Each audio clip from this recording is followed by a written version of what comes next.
Sorry we got started a little bit late there. But yeah, hope everybody's good. Welcome to the stream. Hope you already shared your shot in the share a shoot.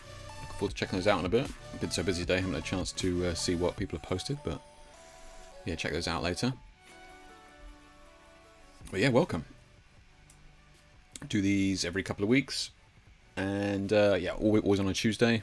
One week we do technically Tuesday, and then the other week we do one of these live streams, and yeah, just hang out, talk about the news, what product's been released, bits and pieces like that, and yeah, also go through some of your work too. So it should be good.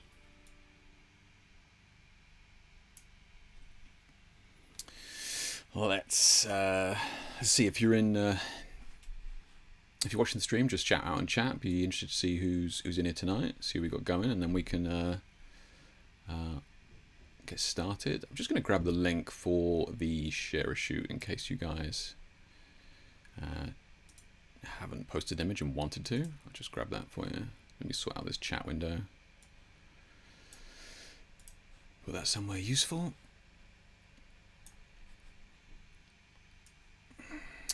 Get that sorted. Right, let's see. So yeah, let me grab the link from yesterday's post. Because basically it's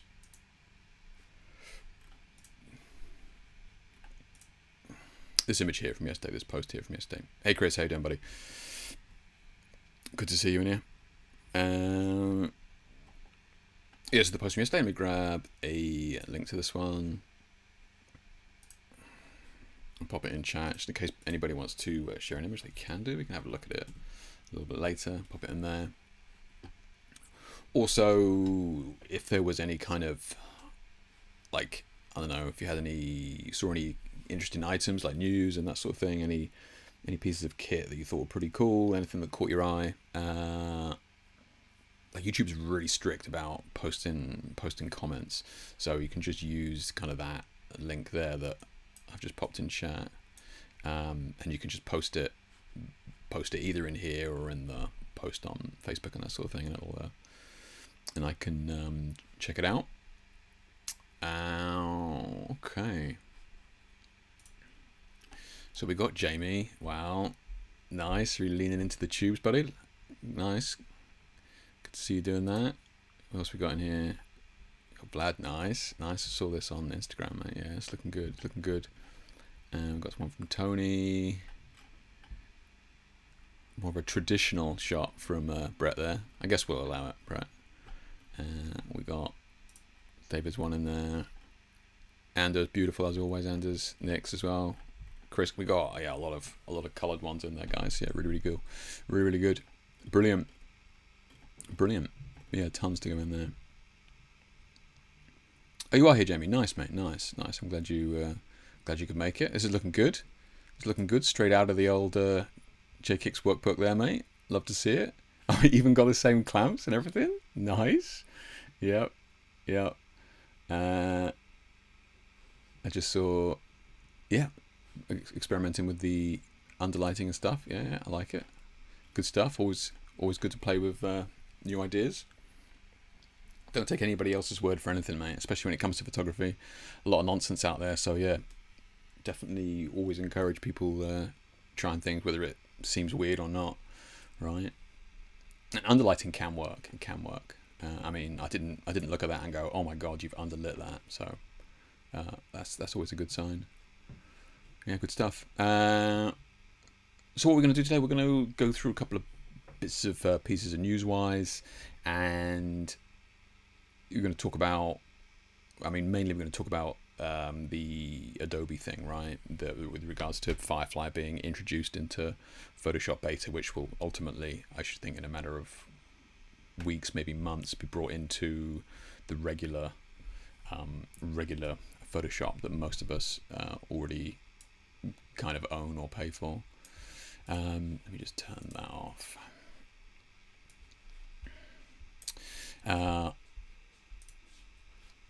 So yeah, which is basically Midjourney, like Adobe's version of Midjourney, which is, if you're not aware, it's like an AI image creation tool. You just type in a few words, a couple of basically hashtags, right? dog eating ice cream on beach, boom, boom, boom, and then within a matter of seconds, you will have a photo quality image of that. So, we're going to talk about what we're going to be using that for, what would you use that for, and obviously the flack that Adobe came under for that. We're also going to be looking at ProPhoto announced a new strobe as well. Does anybody in here shoot ProPhoto, or we just got poor people in it tonight?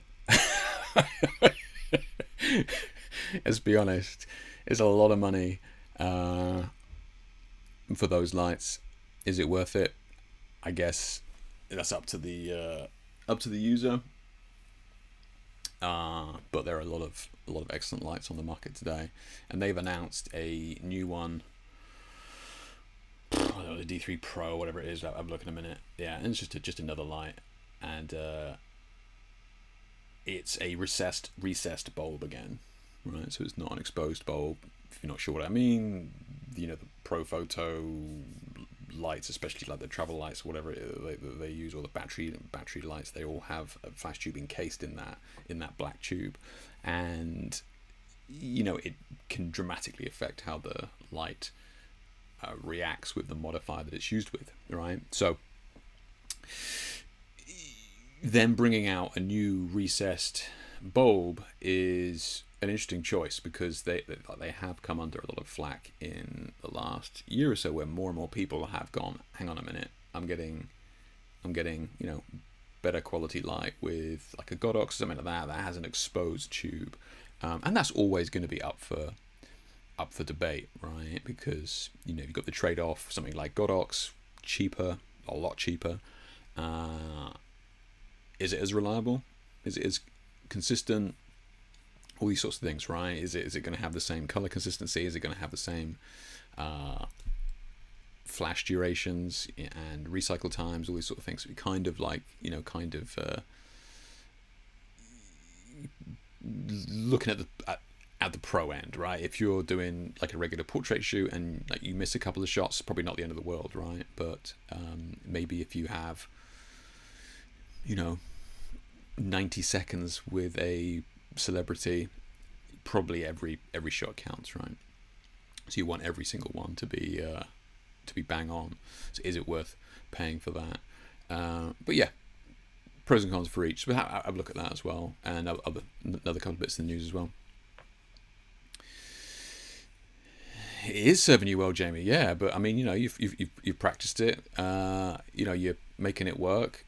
Played with it. We've gone through a couple of iterations, right? When you started out with the idea, started playing with it, you've kind of built on it, worked through a couple of ideas and changes and that sort of thing. And these are looking absolutely banging now. Yeah, looking really good. So yeah, hats off there.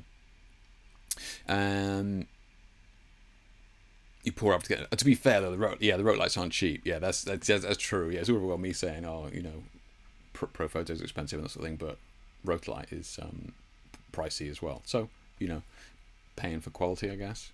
But yeah, so let's see what we got then. So let's see. Let's have a look at, where did I put my news?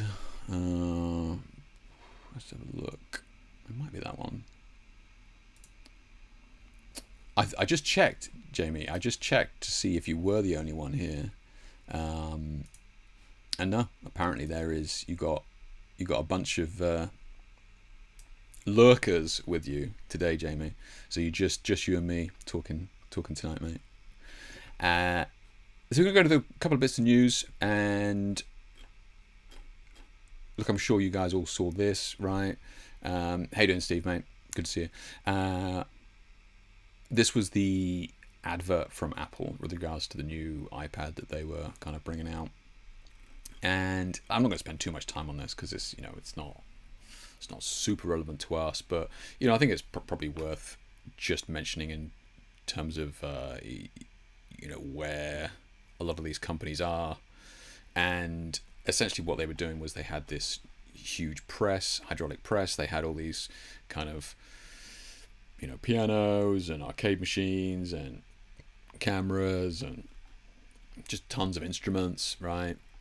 Paints and all those sorts of things, right? As you can see here, and essentially they just squashed them all, and then at the end, like, the press raised up, and you had the iPad thin there, or whatever it is, and Apple saying, "Look at how much we can fit into the iPad," and then everybody was kind of up in arms about, "Oh my God, you're squashing all these creative tools." It just shows you how out of touch Apple is with regards to their creatives that use their products and that sort of thing. And look, I'll be honest, I can see both sides of this. I think Apple's message here was, we're just squashing everything into a thin iPad, right? And I think it may have been like the straw that broke the camel's back, in terms of people just being like, enough is enough with huge corporations taking the piss, basically, with we've kind of bought all your products for generations, and then all of a sudden you really just kind of showing us how little you actually care about us creatives and that sort of thing. And look, I can see both sides of it. I think that Apple just did this advert that was at face value squashing lots of tools into a tiny space, and then I think also, I feel maybe a little bit of the outcry was a little bit dramatic. But again, I think that everybody's kind of sick to death, with AI and all that sort of thing. We're going to talk about that as well. But I think everybody is kind of just kind of done at this point with the corpo bullshit. And I can see that. Yeah, each to their own. Were you guys kind of offended by this? Did you see this and you were like, "Oh my God," was it? Be honest. Was it honestly your first thought? This is disgusting. How dare they obviously squash us creatives into this tiny iPad? Or were you just like, "Oh yeah, everybody loves to watch stuff get squashed. There are videos on YouTube of stuff getting squashed in slow motion, whatever. There's tons of stuff like that." And is Apple just trying to capitalize on that? I don't know. I think I'm definitely somewhere in the middle. Hey Terry, buddy, how you doing? Norm, how you doing, mate? Vlad, how you doing, buddy? Glad you guys could make it. Yeah, thanks for hanging out. So yeah, that was it. The other week, nothing crazy. You don't need to spend too much time on that. Jamie says, "I work in marketing, so I got the concept and the message of it, but it was a bit tone deaf." Yeah, no, yeah. It is, yeah. I think at face value, like I said, squashing stuff into a small space, yeah, and then at the same time, yeah. I think had this released 5 years ago, or with the original iPad or something like that, I don't think we would have had the same outcry personally. But yeah. Moving on from that, we got the Adobe and the AI thing, right? And Adobe just released their beta for people to try, and anybody can kind of grab it. I think if you've got a Creative Cloud subscription, just grab it there, right? It's or apps or whatever it is, and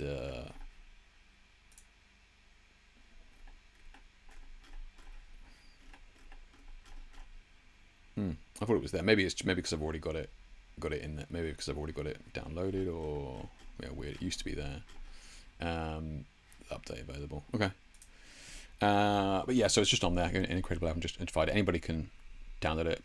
It's not massive, and you can check out the latest kind of tweaks and adjustments that they're making to Photoshop. And I think it's cool that Adobe does the beta versions so that they can get some feedback from customers who want to try it out and that sort of thing before they kind of go live. Does it really make any difference when it's just going to be updated anyway, when if they just released a normal Photoshop and they could update it with changes anyway? I don't know the technical reason as to why they would have to have two builds like this, unless I suppose they're worried that this Photoshop beta is too unstable. I suppose it's just safer to have two programs on your system. So I've got regular 2024 and beta. But anyway, it's cool they have the option. And the biggest thing that everybody's been talking about the last couple of weeks is Firefly being introduced into it. And like I said, it's Adobe's answer to Midjourney, which is your AI image generator. And I mean, that's exactly what it's doing, right? You're typing in what you want. Like I said at the start, spaceman walking on Mars, holding an umbrella, right? Just whatever you want, boom, and then literally within seconds, you've got an image there for you. Now, before, like, what's the difference? So surely we had that with generative fill and generative whatever it was called before, and I've been using that in the regular Photoshop. If like I've cropped out an elbow, right, just boom, and it, I'm not gonna lie, it's pretty convenient. It happens. In the past, I'd have to go in, grab another raw file where I'd got the elbow, bring that in, and then kind of mold it into the other file. Whereas this is you just select it and go generative fill or whatever it is, and then boom, it gives you a selection of AI generated elbows to choose from instantly. And in terms of stuff like that, it's super convenient, right? Or like extend it, or like you wanted to crop a little bit longer, you're like, oh, I wish I'd had more of the roof in here. You can extend a crop, and it gives you kind of built in this kind of AI background, and you can do a huge amount. Like if you've shot a landscape shot of a person, and you've cropped it off at like the stomach, and you go, I'm going to turn that portrait, and I want to see everything down to below the knees. Like, it does a phenomenal job of kind of filling that in, which is kind of nuts. So again, talking about tone deaf corporations, Adobe Photoshop put this out the other week, or the other day, whenever it was. Text to image is magic. Be sure to try out our new features in Photoshop beta. And 10.5 million views here, and essentially, blank canvas, a fairy with green wings. 10 seconds later, that's what you get, right? I mean, that's been like, let's just take a second. That is wild, right? That is absolutely insane. That is now in Photoshop. Now, as you may well imagine, everybody was kind of not happy about this, and a lot of people just spamming, how do I cancel my membership? And look, we all know that Adobe is becoming more and more just bot driven, right? I think I mentioned this the other time. I did a guest article for Adobe, right? So that Adobe reached out. They're like, we want to post a ghost guest article on your website. Long story short, I was like, okay, fine. Anyway, I get the article. Lo and behold, like 99% of it is AI generated, so it's AI written article. Not a good look, right? Not a good look. So they're just churning out just trash onto the internet. And even the person from Adobe that reached out to me, I was like, your email is 110bcd3249@adobe.com. Are you a real person? Like, what that doesn't sound like a real email. And they're like, oh well, my full name is Susan Jeffries or whatever. But we don't use names because there's like 35,000 of us here at Adobe, and there's not enough email addresses to go around, so we just get this fucking barcode of an email. Like, Adobe's just becoming more and more just like Skynet as the days go by. So they got absolutely rinsed, right? The usual comments. How is AI trained? You're using artist work. Can I cancel my subscription? And like I said, all of this, all of these kind of responses are from the Adobe bot. Just like, yeah, thanks for reaching out. How do I cancel my subscription? Thanks for reaching out. Like, it's just it's just a bit of a meme. Yeah. So it just goes on and on that. Just basically people going tone deaf again. I get it. I totally get it. You're outrunning, Vlad. Fair play, mate. Fair play. Respect. Rather you than me. Terry says my normal Photoshop doesn't work, so I've gotten to use beta instead. Really, it doesn't work. What have you like a software OS conflict, or what's the deal with that? Vlad says honestly, the AI editing tool you played with a few weeks ago was more impressive than the Adobe generative stuff. It was that was good. What was that? Invoto, Vlad? Ironically that you mentioned that they reached out this week to offer me a sponsorship. They're like, we would like to sponsor you and your work and your workshops and your training, and I was like, I haven't followed up. Well, I mean, obviously I'm not going to take it, but I presume that they are pushing forward. I should actually find out how much they would offer. I wouldn't take it, but I'm just kind of curious how much they would offer. I'm pretty sure it's Envato. I'm sure it was something like that. Yeah.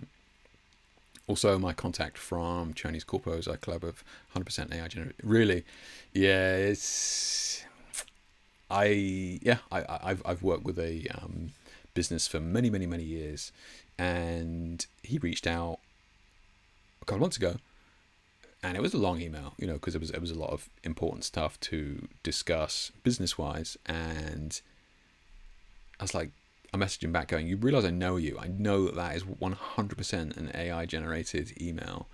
That's so disrespectful. I've known you for years, and you then send me an AI generated email. It's just so, God, it's just the lowest of the low, man. How fucking dare you?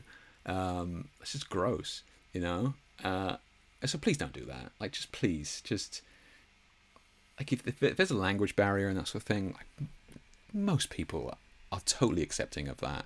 Please don't use AI to send emails to people that you want to form some sort of relationship with, business or otherwise. Yeah, it's just not a good look. Teresa's always getting image size error, and after trying a million things, gave up trying to sort it. Weird, man. That's weird. Yeah. Yeah. I'm trying to think if I had that.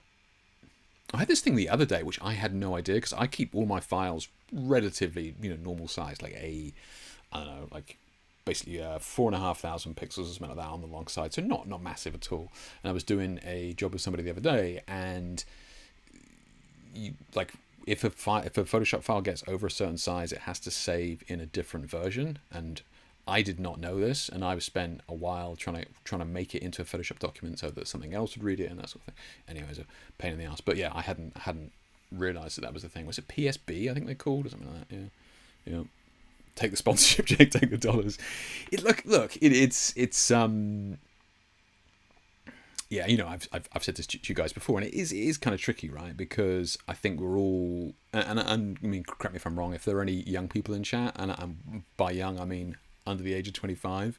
If there's anybody here under the age of 25, I'd be amazed. But I would think that most people kind of following me here are a little bit more, mature and a little more wizened in the ways of the photographic world. And I think that you have a certain reputation that like that's not the way that I would do things. I think if a young person was coming along, it makes sense for them to kind of jump on board with that.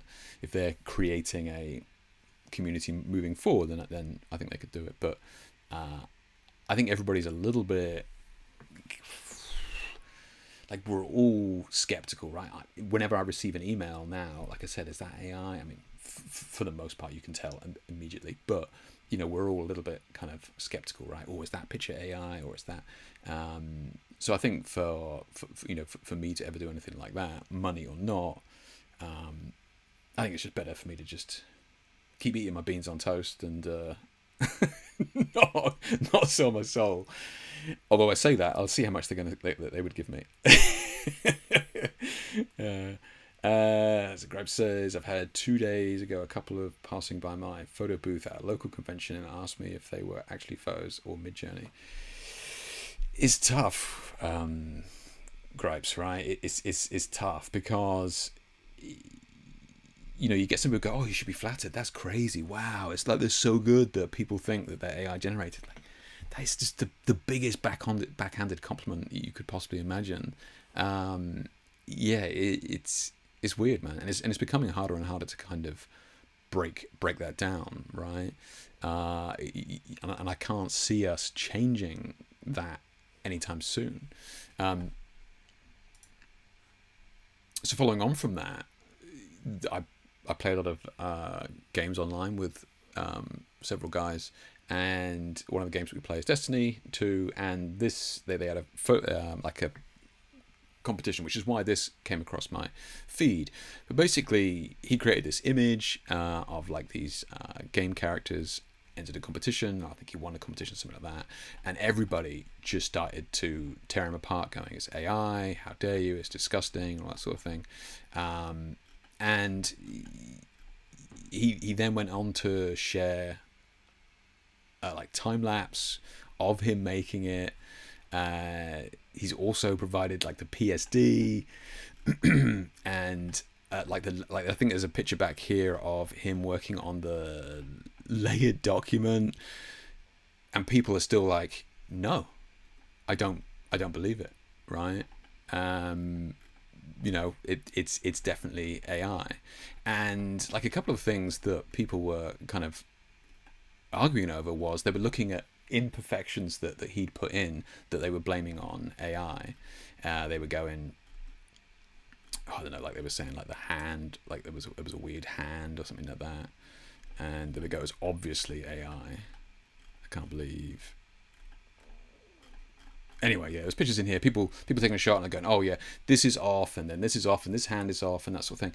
So I think it's even harder with artists, right? Because the imperfection that artists have are now kind of being put in there as AI imperfections. And this poor guy has just been like, he could not have, like time lapse of him making it, right? Literally time lapse of him creating it. And there were some people going, like, AI can create time lapse. All you need to do is just give it, 2 or 3 files, and it'll kind of build from there. So AI doing time lapse, and then he was doing like the layered PSDs and all that sort of stuff. And again, oh well, the AI gave you the final image, you're just breaking it down. Like it's such a mess. It's such a mess. Now I don't really follow this or anything like that, but whether he's gonna lose the competition or what, gonna be withdrawn. But yeah, everybody's just been jumping on it, and it's just it's just a real kind of mess as to how you prove something is yours anymore, right? I mean, I suppose for us, you would provide the raw, I guess, like if you needed to,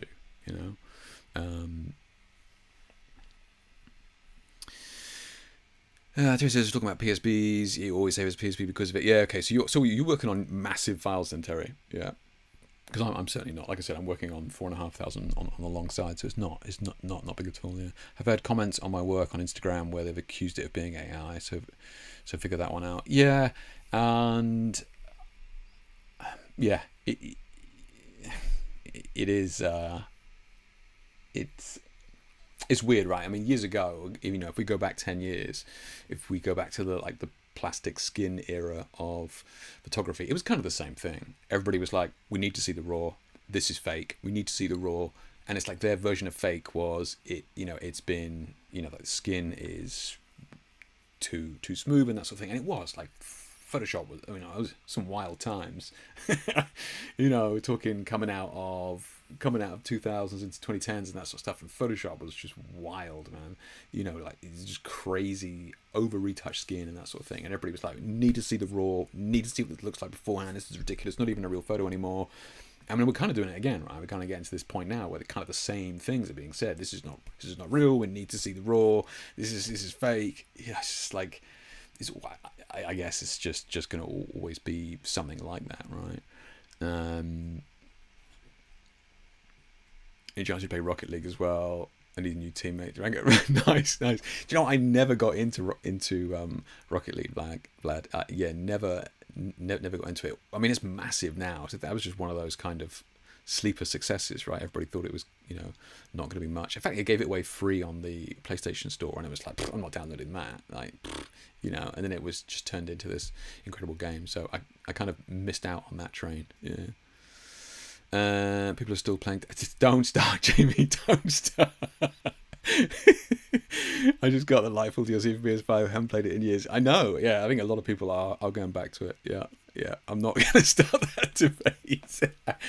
There are people out there that are artists and only use AI to create and sell stuff. They don't even admit that it's AI. I know, Grabs. It is. That's kind of where I draw the line. I mean, fine. Like if you want to use,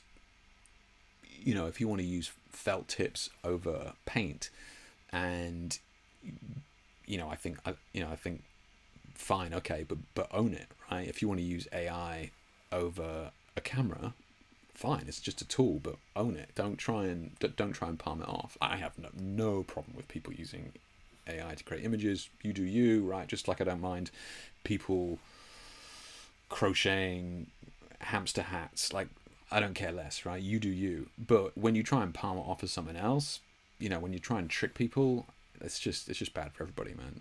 Yeah. So I just go full res and end up with around 1.5 gigabytes. So I mean, I guess mine are kind of 1.5 gigabytes, but I guess they're just and that's at 4,500 pixels. So I guess there's just lots of layers in there that stacks up. It's interesting that yours are kind of about the same size there. Yeah. Internet keeps cutting out. Hang in there, Jamie. Hang in there, mate. Pay the bill. Irony being Facetune apps, I just accept that's true. Remember Facetune? I forgot about those. Yeah, that was crazy, man. Yeah, that was nuts. So yeah, I think I think this kind of this tool here in Photoshop is really going to hit artists, right? Artists the most. I really think that it's going to hit people who are kind of creating stuff from scratch with this kind of painterly style and that sort of thing. Like it's very difficult to look at something like that and go AI. Very, very difficult, right? There's kind of almost no signifiers at all because there's so many kind of imperfections and styles that a human artist would add that it looks legit, right? So I think that they are going to be hit the hardest. The other reason why I think they're going to be hit the hardest is because of the type of work that they're going to be asked to be doing, right? It's either going to be, can you make me like a book cover, or I need this, I need, something ethereal like this that you can't photograph, like you can't photograph a green fairy, right? So stuff like this, I think where, artists kind of like do their bread and butter work, I think it's going to be very difficult for them. I think they're going to be hit the hardest. And look at, as much as I bitch and moan about the whole AI image generation thing and that sort of thing, I mean, and you ask yourself this, really, if you look at the jobs that you've had in the last 10 years, be honest, how many of those jobs would AI take today? Like, if you're being honest, it's none, really, because all jobs that I do are of actual people, and they need that actual person in the image doing that specific thing. Now, it's all very well to make, like, you can make a photorealistic image of Johnny Depp because there's trillions of images on the internet for AI to use as background, right? So it can do that. But for,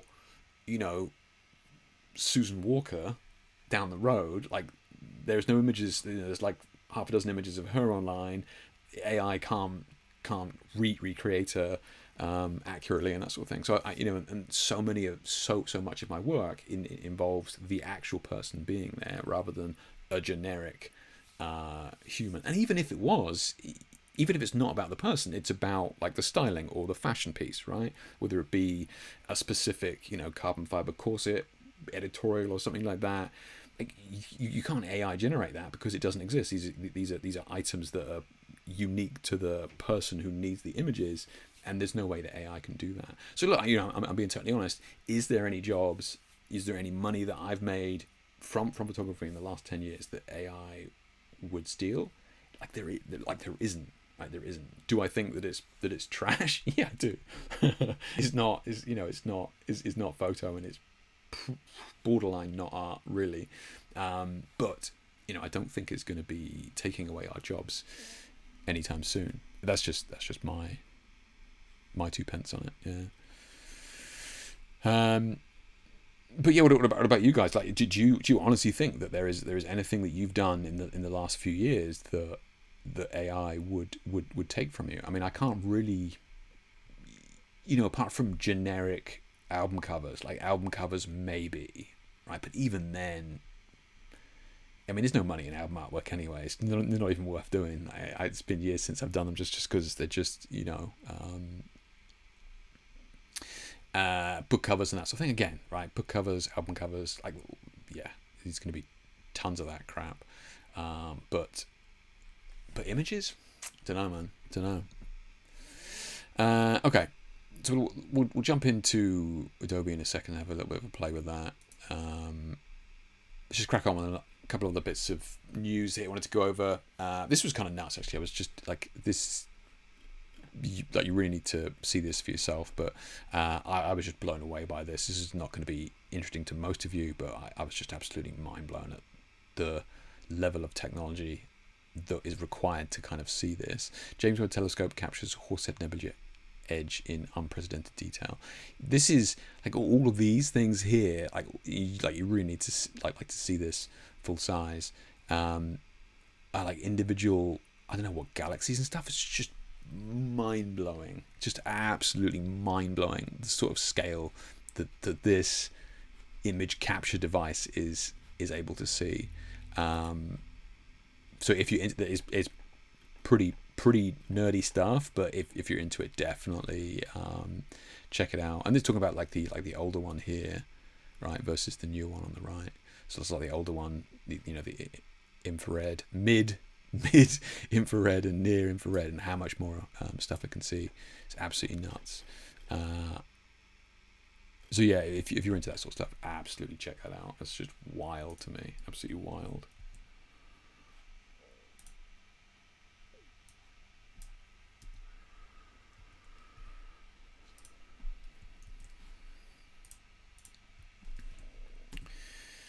This is what I want to do when I'm old, and I'm too old to kneel on the floor to take photographs in the hard studio. This is what I want to do. I want to go live in the middle of nowhere where no AI bots can tickle my taint and take photographs of these galaxies. That's what I want to do, right? So if it gets to a time where you don't hear from me again, this is where I am. All right. Honestly, current generation of AI can't even point me in the right direction of my researches. Honestly, current generation of AI can't even point me in the right direction of my researches. What do you mean by that, Blad? Of your research? Of your what researches? What are you referring to? James says long term I won't take jobs, but in the short term you're going to get art directors who think it's a quick fix. Look at the titles of Marvel's Secret Invasion. Really? What's that then, Jamie? I haven't seen that.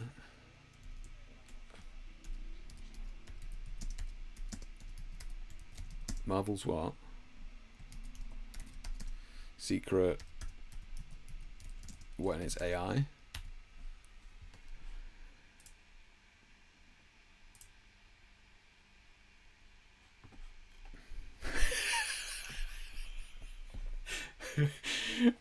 Yeah, I think it's pretty safe to say it's AI. Yeah, it's pretty. As pretty safe. Yeah, good example, man. Good example. Yeah. Do you know what, Jamie? I had not seen that. Yeah, I had not seen that. Interesting. This is it here, right? Interesting. Wow, it just got all that money, and I wonder how much they charged for that. It probably took them like an afternoon. Yeah. That's nuts. Great example though, Jamie. Yeah, well done, mate. Yeah, that's good. Yeah. Brilliant. Interesting though, man. Disney Plus series, gotcha. Yeah. Today I was fooling around with my Helios, for example, and none of the big AI chats could tell me what influences as well. Interesting. So you were asking it. Interesting. Yeah. I mean, that's actually. I mean, you could use that to your advantage, Vlad, if you're looking at something to talk about or write on, uh, where you can kind of look up something like that and go, has somebody already done this for me? Uh, it's just like asking Google. But I suppose if the AI couldn't find anything on it, then that is a good topic for you to kind of work on. Uh, or is it already out there? Like tons of it already out there, and it's just AI couldn't piece the one and two together, as it were. Hey Darius, how you doing, mate? Just want to mention this one because we kind of spoke about this. These kind of tiny, small LED lights that are kind of coming out, and this is like the size of your phone, pretty much, right?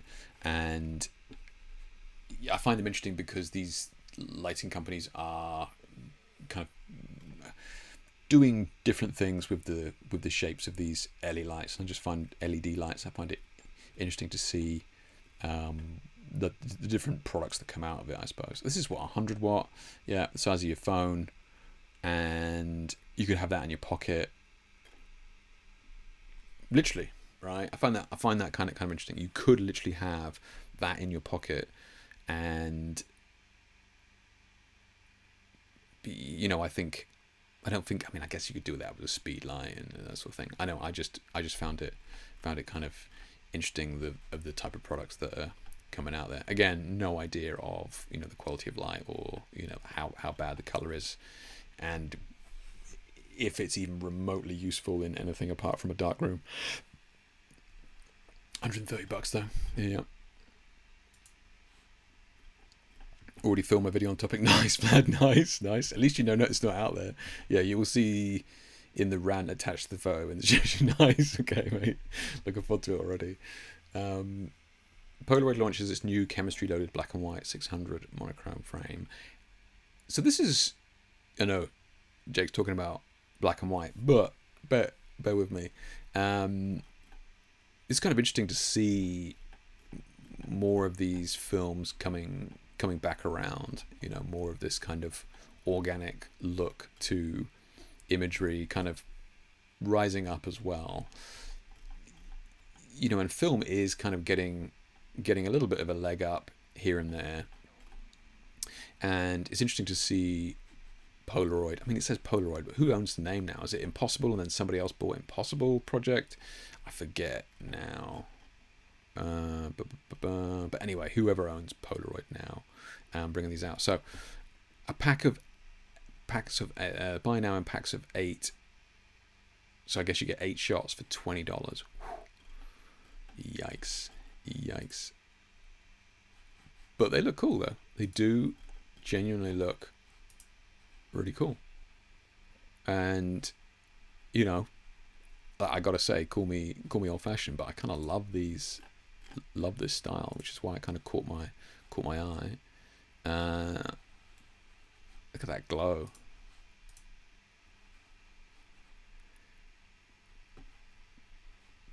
And really, we're talking about the imperfections here. This is really what me personally am kind of drawn to, and I think that the other things that the type of people who are buying these are drawn to is not going to be for the fact that it's, oh, we need to save this as a PSB. Like it's this kind of rawer, more organic look. And like I said, I just thought I'd mention it because more and more of these things are coming out now.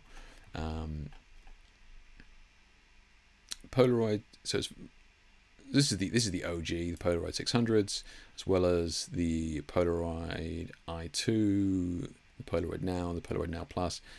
Jesus, there is so many. What are these ones then? Oh, this was this thing that cost an absolute fortune, right? Yeah, $600. That's just, for a Polaroid 600, man, it's nuts. Absolutely crazy. Getting that hipster dollar. Polaroid Now. How much is that one? Oh, mate, $150. Get a couple. Polaroid Now Plus. What's it like, man? What is it like? But cool, you know, young people playing with this, go for it. Go for it. Far rather than use this than bloody AI. So I don't know what that is, but I guess it's just talking about the actual filters and that sort of thing. But yeah, interesting to see these sorts of things still going ahead. Jason Tosco is an anagram for "we have totally fooled you with all our AI images."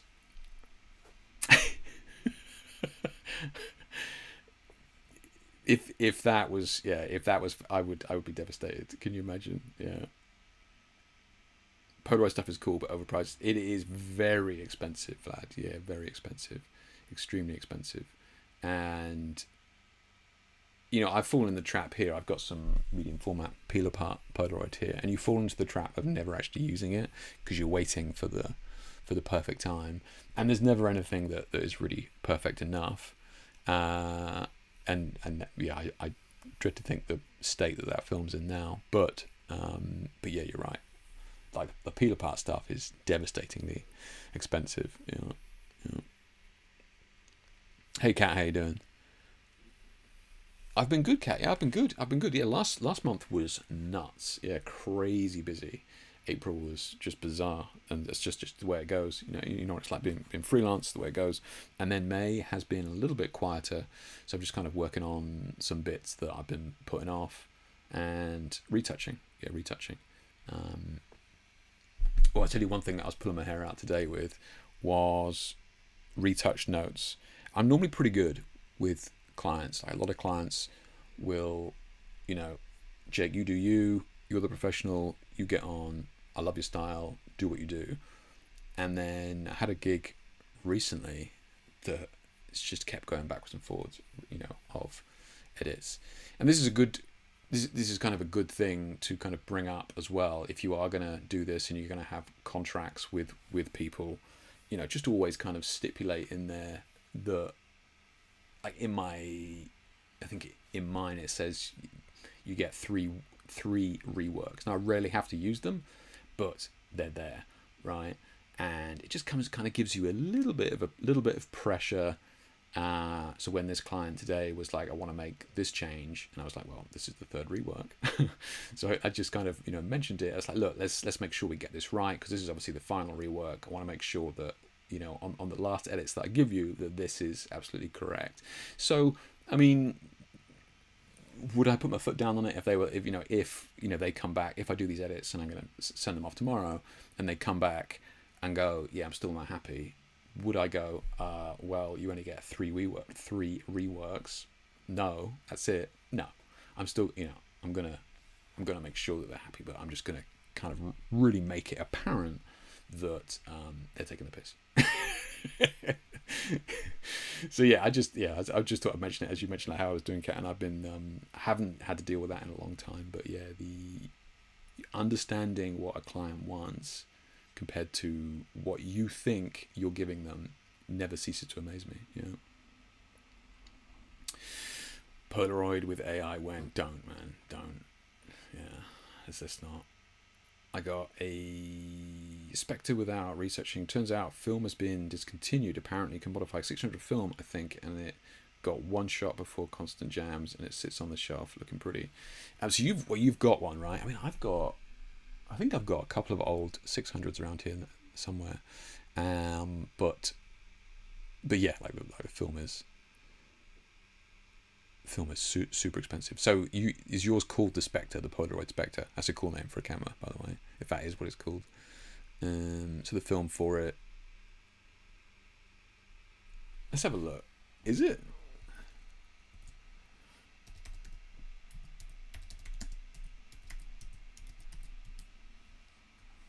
Oh, Spectra. That's not as good. I don't like that name as much. Oh yeah, this thing that pops up. So cool, man. So cool. I remember these. Yeah, that's right. And they did have specific film. I forgot that. Yeah. Look at that beast. Nice. Like, you get that out of your pocket. Like, people know you're a professional, right? Like, that means business. Love that. like you say, keep that on the shelf, mate. Yeah. Genre line, nice. Prism lens effects, you guys know, I've kind of used some of their bits in the past. They recently announced this one, the solar flare effects filter. Kind of interesting. I'm not a huge fan of their marketing and the way that they do their bullshit on Instagram. It's kind of dumb. Like, I think it's just run by a bunch of bloody TikTokers. But you know, you can't argue with the products, right? And kind of interesting. So this is kind of like the lens filter that they make, and I don't know what the hell that is, but hopefully, here we go. Yeah. You can see some of the shots here. It's kind of interesting the way that the flares that it gives you are a little bit more abstract, which I kind of like. So I was kind of interested by this. Look at this grain they've added, Vlad.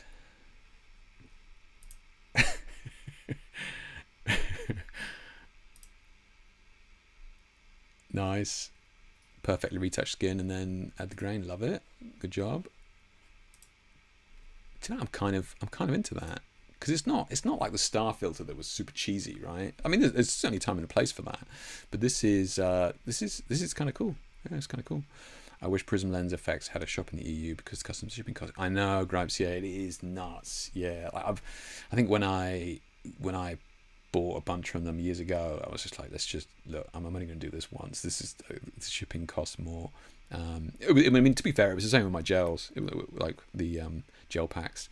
Like, the shipping was just extortionate. Yeah, it was painful.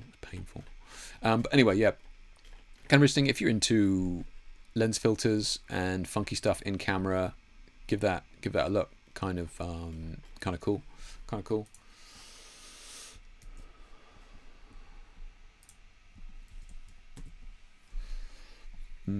I got one film last year on Black Friday, and the shipping and customs as much as the filter itself. Yeah, I know, man. Yeah, it was. Yeah, they are. Yeah, it's extortionate. Yeah. Yeah. I don't know. It's weird. I don't know why postage didn't seem to be as egregious as it. Is it the fact that the products themselves have come down in price now? And is that why the postage just feels so much more expensive than it used to be? I mean, I don't remember postage being excessive like this, or is just the cost of postage in general gone through the roof because less people are posting things, ergo the price goes up? I don't know. So it came out the other day that Nikon apparently paid 85 million to purchase Red. And the way that this kind of title says it here, Nikon paid 85 million for the Red to make Z-mount cine cameras. And I don't know whether they're trying to be salacious on purpose here or something like that, but the implication was that Nikon shit the bed that Red wasn't going to be making Z-mount cameras, so they were like, well, let's just buy them. And I think one of the representatives came out and said like they were already in the works. I can't remember where it says it, but yeah. Oh, okay. Yeah. Not only this, but the Red CEO Keiji Oshii was recently interviewed. In it, he stated that the Nikon was planning to release Z-mount camera lenses in the future. Okay, so anyway, just kind of nuts, the kind of prices that these guys are paying. And like, it seems weird, but that's actually a lot less than I thought that Red was worth, in all honesty. So that's really the reason why I kind of mentioned it here, is because I thought that Nikon would have paid an awful lot more than that. But I think there was some controversy at the time that Red had legal battles hanging, and they owed Nikon money or something anyway, so I guess that was kind of taken into account. But anyway, yeah. So this was finally a bit of good news. And look, I have to thank all of you that very kindly sent me the links to this, whenever this was, last week, whenever it was. And when this was announced, and I woke up one morning to absolute waves of Instagram messages from you guys sending me this post, and thank you so much for sending it over, because this was fantastic news. And if you're not sure what's going on here, essentially Z-Motion or Xinge Yang's photo here was essentially copied by, was it Dutch artist or something? Painter Jeff here, and when it got taken to court originally, like months ago, it was ruled as not a copy and not an infringement on Zhang. I really need to work out how to pronounce her name. Not an infringement on her copyright, which at the time was mind-blowing, absolutely mind-blowing. And what was even more mind-blowing at the time was kind of the amount of people that were in support of the painter. And I was kind of surprised at this, because I was like, obviously, like, everybody knows that that's a rip-off, right? Everybody knows that it's a rip-off, down to the individual strands of hair. Like, are you kidding me? Like, how is that not a copyright infringement? Anyway, she appealed, and finally, somebody with more than 2 brain cells in some form of power actually realized that, actually, you know what, kind of do look similar, maybe that is infringement. The court has ordered Dickbag not to exhibit the painting. He tells such and such, else we will face a penalty of €1,000. €1,000 per day, up to a maximum of 108,000. Interesting, the legal cost. So if he exhibits it, interesting, yeah. Fine art painter who is from Luxembourg was accused of copying one of Zhang's photos after he won the 11th Annual Contemporary Art Award. Not only that, he won an award for it as well, scumbag, which also came to a $1,500 Euro prize. Zhang shot the original photo for Harper's Bazaar 2017. That's right. Yeah, God, I forgot it was that old. The side-by-side comparison of the 2 images is striking, and Douchebag admits that it is figurative painter. He needs reference materials. Oh, come on, mate. Fucking whatever. Using a different medium was irrelevant. My work being available online was irrelevant. Concept was necessary, she writes. Yeah. And look, she posted, I won my appeal. Luxembourg court ruled Jeff infringed upon my copyright and used my work without consent. Using a different medium was irrelevant. My work being available online was irrelevant. Consent was necessary. And look, I think this is a huge precedent, and I've got the utmost respect for Z-Motion here, for the amount of effort, time, money, and energy that she dumped into this. I'll be totally honest, way more energy than I would have been able to muster for something like this. But she knew that she was in the right, and she fought unbelievably hard against it, even though the sheer number of people telling her that, like, how dare you, like, it's somebody can copy it if they want, it's on the internet, all this bullshit. And like Jamie mentioned earlier on in the week to me, she's like, the poor girl faced horrendous racism and chauvinistic comments from absolute idiots, and she fought through, and thank goodness she won. I mean, I don't think she will have won any form of compensation, really.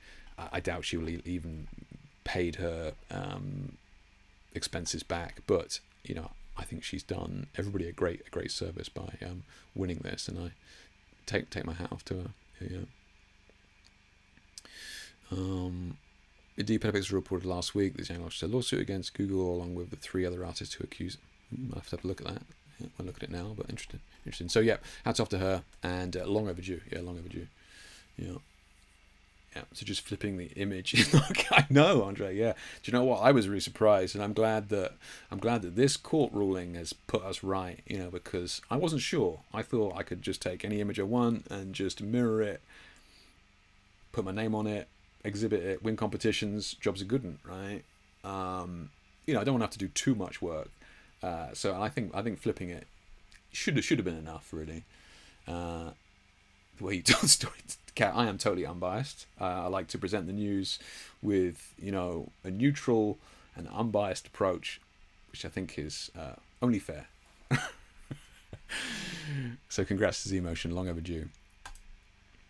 Okay, so Profoto announced a new strobe, guys, a new strobe. This is like with a flash photography is not dead. I'm being facetious here, but it is kind of weird. Like we're seeing less and less flashes and strobes being announced, and Profoto announcing the new $4,000 Pro D3 1250 monolight packs, a serious punch. And yeah, it is, as you may well expect, encased in here, so the bulb is in there, right? And it comes with all the usual bells and whistles, but that's a lot of money. That's a lot of money for a strobe, right? And yeah, I mean, we've got some. Let's have a look here. What we got? This one here is max energy 750 watt seconds. So I think there's a couple here, so you can get a cheaper one. I don't know how much that cheaper one is. Does this tell us how much the cheaper one is? So the big boy there is $4,000. Can you fucking, guys? Are you reading this? $4,000 for a single head. It cannot be right. You must get something else for that. Like special favors from somebody, you know what I mean? Like that's a lot of money. Like in this, and then the 750 is $3,000. A lot of money for a strobe, guys. A lot of money. Look at some of the specs here. So 750. So 11 stops, right? Pretty standard. Very short recycle time. Just looking at some of the stats here. So one thing it does have, it has this eco normal boost and freeze. So this is, credit where credit's due. It's a nice little feature. So from what I could tell, the eco is the normal mode, right? And then the boost is, and the way that they word it is that the eco kind of keeps the longevity of the light, right? So it's going to keep the, I don't know, like maybe it keeps the recycle time, reasonable, and the flash duration a little more reasonable. But yeah, it has this kind of see, they've got the different versions here, but it has an eco mode, a boost, and then a freeze. And the freeze would, as you may well imagine, be far shorter flash duration. So here we go. So we got on, eco and boost are the same. Look, eco and boost are the same. So 1900 at, so 1900th of a second at max power, right? And then 7,000th of a second at minimum power. Okay, same for boost. So freeze mode at max power is the same. Okay, interesting. But at minimum power, at 0.1 there, you can get 75,000th of a second. That is fast. I wonder how quickly it drops off, right? I wonder how quickly that drops off to, like, if you were to have it at, like, this is at 10, at, like, 2, does it drop off to, like, 7,000? I don't know. But it's an interesting feature. Yeah, interesting feature. So color temperature. So eco mode 6300 plus or minus 100 Kelvin. That's what it comes out at. 6300 out of the box. Interesting. So freeze mode. Interesting. Okay. Let's have a look here. Nothing else crazy there. They've got a bright modeling bulb, which is nice. In the past, they've been pretty dim, so that's pretty good. And it's kind of interesting. They even just call it a continuous light. So it's got 5600 Kelvin there. Color rendering index 92. I'm kind of surprised. Like, the LEDs have got to be cheap by now. I'm surprised that's not higher. If you're not sure what that means, basically the closer to 100, the better the color that you're going to get from it, the better the kind of the white color that you're going to get from it. And most LEDs now, even cheap LEDs, are up there in the 97, 96 range. You know, it's a minor thing, but you're paying a lot of money. I was kind of surprised to see that.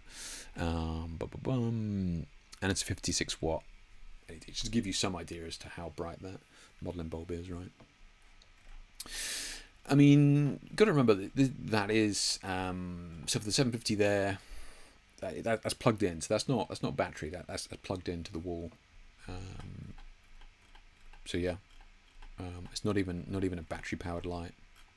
How much does it weigh? 3.5 kilos, £8 for foreign people. Yeah, interesting.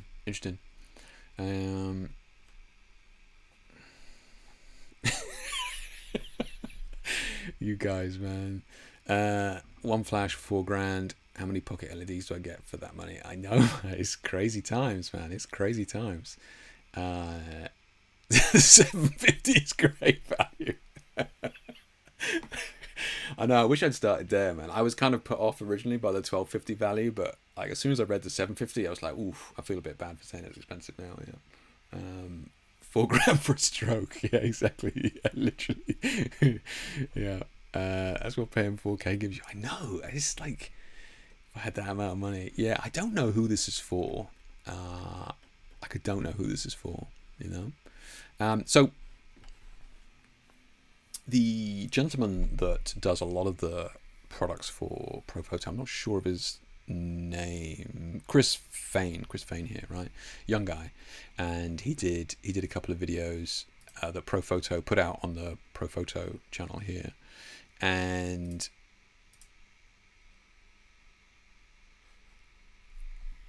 I'm choosing my words here. I was surprised.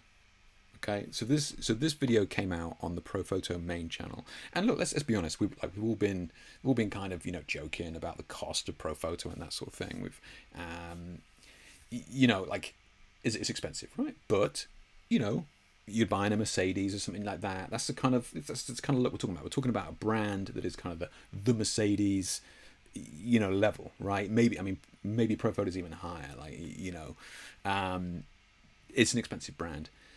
I was kind of surprised to see these kind of videos come out from Profoto, right? And look, I mean absolutely no disrespect to Chris here. I'm not sure what the deal is and what they asked him for and how much time they gave him. Maybe, you know, he didn't have much time and he had like, Chris, you got to whack out this video. But, you know, kind of weird lighting on him, the kind of weird kind of background, like this random softbox behind, and this light here, if you look, it's actually got like this weird kind of mask on it. I think in a minute you actually see the mask.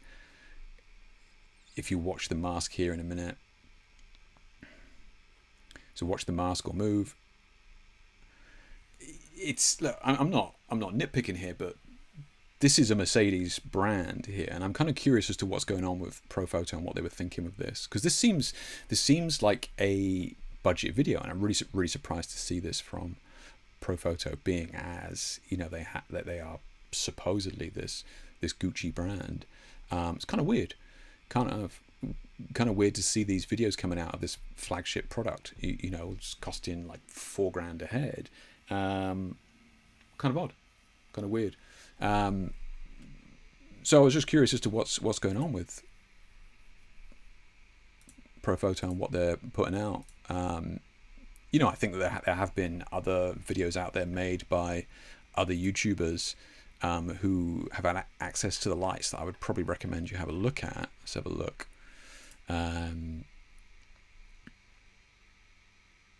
Like Bot Vision, man. Like Bot. This guy knows his stuff, right? You know, if you watch this guy's video on it, he's, you know, this guy is so cool. So definitely check. I haven't seen this video, but you can already see, right? This looks like a proper video straight away. And look, like I said, I appreciate I sound like a dick there, and you know, and I totally get it, and you know, I'm I don't know the situation there with the Chris guy and that sort of thing. You know, I've done a lot of these promotional introductory videos for many lighting companies over the years, whether it be Bowens or more recently with Rotalight, and you're bringing out a brand new product that is a high quality product, is an expensive product, is to a certain extent a luxury product, and you know the videos are absolutely pucker, right? You know they're looking good, full team. So it was kind of interesting to see Profoto just knocking that one out. How much push they're actually putting behind these new releases, I'm not sure, but you know, thankfully they were smart enough. You know, they sent these lights, I presume, to Bot TV here, or Bot Vidson, and he's done some good. You know, I've actually watched many of his videos in the past. He's a very funny guy, so definitely check that out.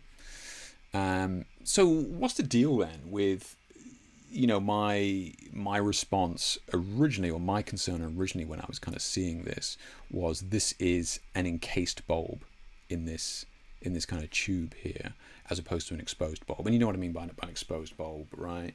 Like the Godox strobes, yeah.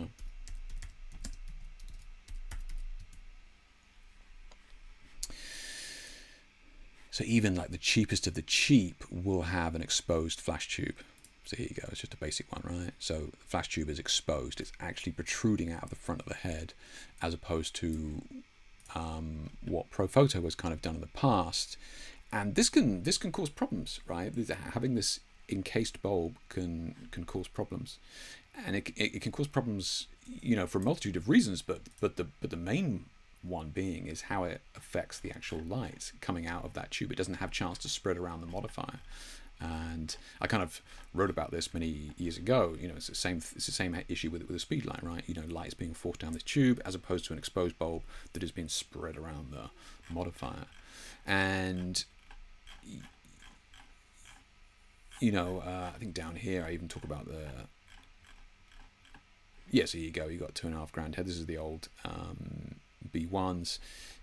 You know, and this is what happens when you put.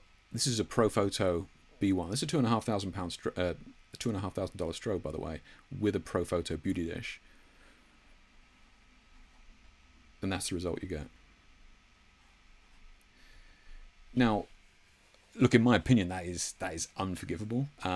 You know, that is a borderline product recall. In my opinion, is horrendous. Like, you should not be selling thousands of dollars worth of kit like that when this is the type of light that it's producing, right? And this is because of that encased tube down there. So it's being fired down that tube, and it doesn't have a chance to spread around the modifier and come out. And this is why you end up with shots like that. And this is why you can end up with really egregious kind of hotspots, you know, at the center of softboxes and that sort of thing, because the light is just being forced out, right?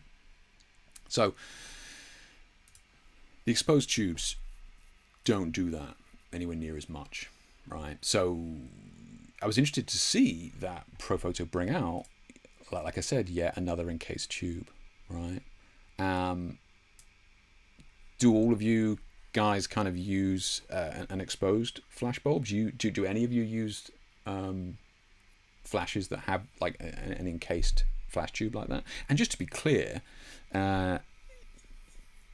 Profoto's stance on it originally was that, like, this is a travel light, it's a battery powered light. You put this in the back of your car, the bulb is all encased, you know, it's not gonna break and that sort of thing. It makes sense, right? I get it. Like, having the bulbs set safe in there is fine, you know, for traveling and that sort of thing. But you know, the downside is that it really doesn't work with many modifiers that have been designed to spread light, you know. The LED monitor was like $5. I know, right? Like the CRI or whatever of 92. It's like, what the fuck? How you doing, Dave? I think Annie Leibovitz could be getting one, but I am sure she will get a discount. Yeah, I don't think she. Yeah, I doubt she'll be spending money. And look, please, guys, like, you know, I want to be clear that, you can go, Jake, there is hundreds, if not thousands, of photographers all over the world using Profoto. Surely all their images aren't bad. Of course not. Absolutely not at all. For my type of work, I need to have a very short drop off of light. So what that means is that I need to have light on the face that drops off very quickly to shadow. The only way you can do that is by bringing your light source in very close. And when you bring your light source in very close, it doesn't have time to spread, right? So it doesn't have time to kind of, diminish the hotspot that you get from something like those, something like this, right? And like a beauty dish. I mean, there's times I can't even defend that. I'm sorry, but yeah. So normally if you're using a Profoto and you've got a big softbox and it's like 15 feet away from the subject, the hotspot is not going to be noticeable, right? I'm not saying that these lights are unusable. I'm just saying that for people who are kind of using the lights maybe a little bit closer up, it's not so much of a good look, right?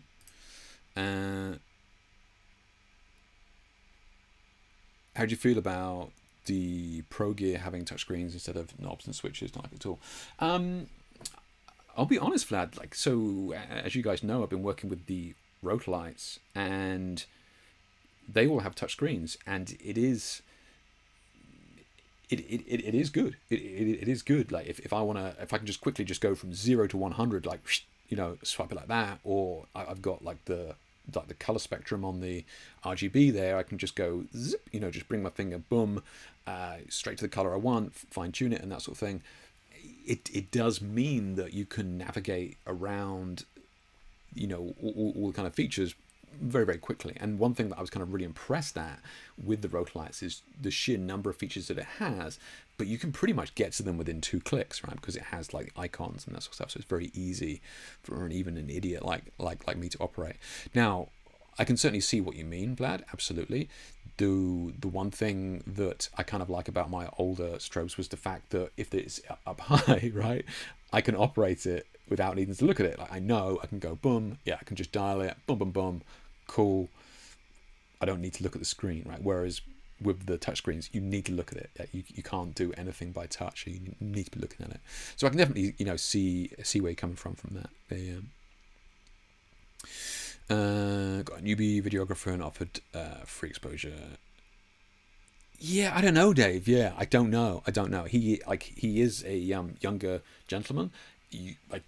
I have no idea of the offer. They were like, look, knock us out. Video is $50. Don't know. I just was surprised to see that from Profoto. Yeah. I agree with the assessment on the light. Yeah. I mean, I haven't used it. So obviously I can't say. My travel lights, AD 200s and 300s encased. Your travel lights, AD 200s, and so they are. But aren't they the ones that you can switch out the bulbs on?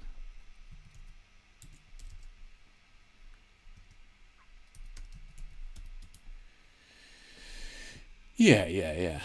So these are the ones. Yeah. So but these are the ones that, and I've used these. This, if you switch out that head for the exposed bulb, it's really good. It's really good. So if you were traveling and you didn't want anything to break and that sort of thing, travel with it like that. And then I always tend to switch to the exposed tube. I've got I don't think it's a 200 or 400, but yeah, they sent me one of these to test, and it's good. I think you saw it in that article I had. That exposed bulb is so much better. Yeah. But again, if you're just quickly, you're at a wedding or something like that, and you put something on a stand, you really don't want something to fall over or knock over. In terms of safety, I get having it in there. Yeah. As numerous rows, and you can see the tube. I have no issues working with them over 30 plus years. Wow, Andre, that's nuts. Yeah. Norman strobes.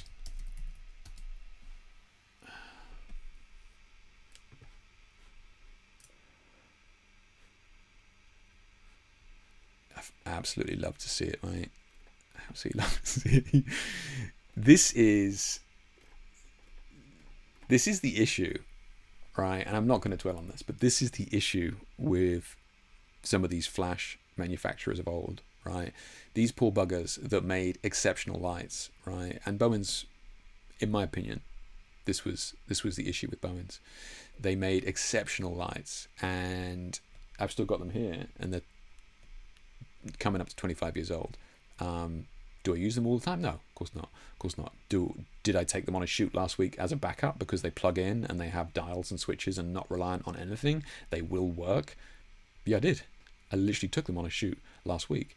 I know they didn't come out of the bag, but they are lifelong lights that will keep going. But this is not how you make a successful lighting company today, sadly. You can't make a product that will last you 20, 30 years. It's just not sustainable.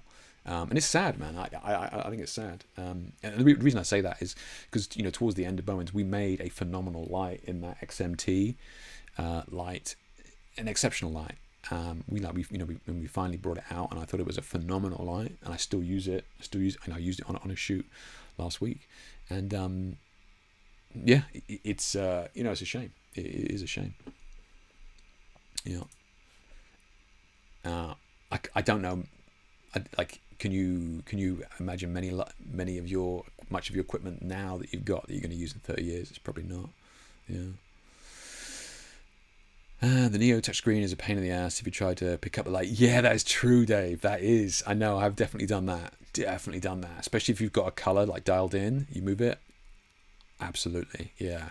I almost wonder if there was a feature that you could make it go to sleep or something, like if it's, have it, you could turn that feature on where if you haven't touched it for 30 seconds, it kind of goes to sleep and you just have to double tap it to wake it up or something. But yeah, on the Neo, so you really notice it. Yeah. Because it's the same size screen as on the ARs. Yeah. Exactly, Dave. Yeah, exactly. Yeah. As long as my assistants can twist a knob on the power pack, I'm good to go, right? Yeah, exactly. Yeah. But safer using a Fresnel and round heads. But safer using a Fresnel and round heads. Sorry. You're talking about the AD200s, the actual head, like encased head. In terms of safer, absolutely. Yeah, for sure. It's not going to break, right? Yeah. 200s are brilliant for lightweight location shoots. Absolutely. Yeah. I mean, if somebody said to me today, I'm just going to be carrying a rucksack on my back, that's it. What flashes could I take? It's going to be those all day, for sure. Yeah. 31 years, my Helios is going to be working 30 years. That is true, man. That is true. Yeah, probably nothing else. Click both buttons to lock screen. I can see that. Yeah, I can see that. Yeah. I'm sure you can lock the screen. Oh, really? Oh, you can? Did not know that, Dave. There you go. So you guys winding me up, or is that actually a thing? You can actually lock. Yeah, can actually lock the screen, so it stays on, but it's locked. There you go. Did not know that. Yeah.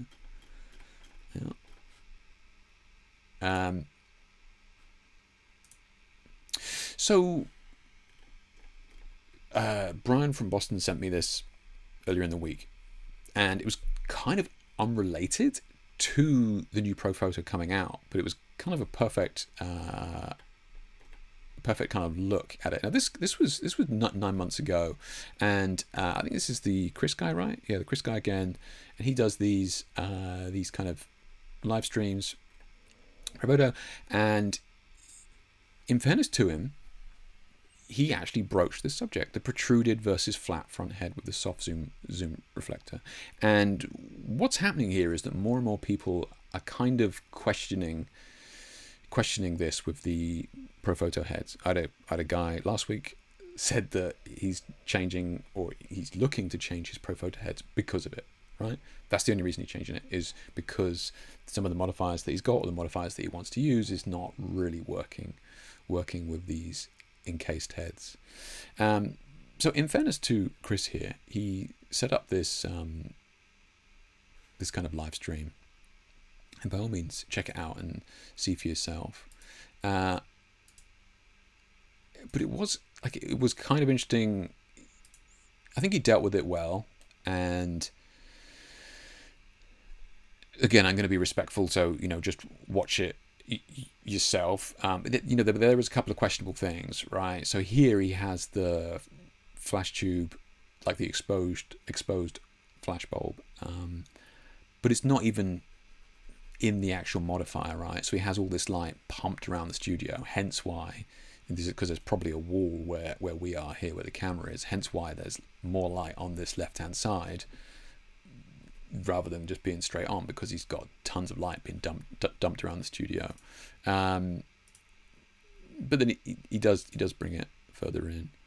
Now, one thing he actually goes on to here is he goes on to actually kind of look at the effects that it has on some of these modifiers by using an encased head. So on the right here we have the encased head, and on the left here we have the very expensive power packs from ProPhoto, which has the exposed bulb, like you just saw me showing there. And we can see, and it's in that big umbrella modifier, and we can see how much difference, like the light is spreading around that modifier here, whereas here we can kind of, I mean, you guys might not be able to see it, but what's going on there, we have a very small pinprick, and then we can kind of see the rest of the umbrella outside of that is just not being used, right? Because all of that light is being pumped straight into the center of the umbrella.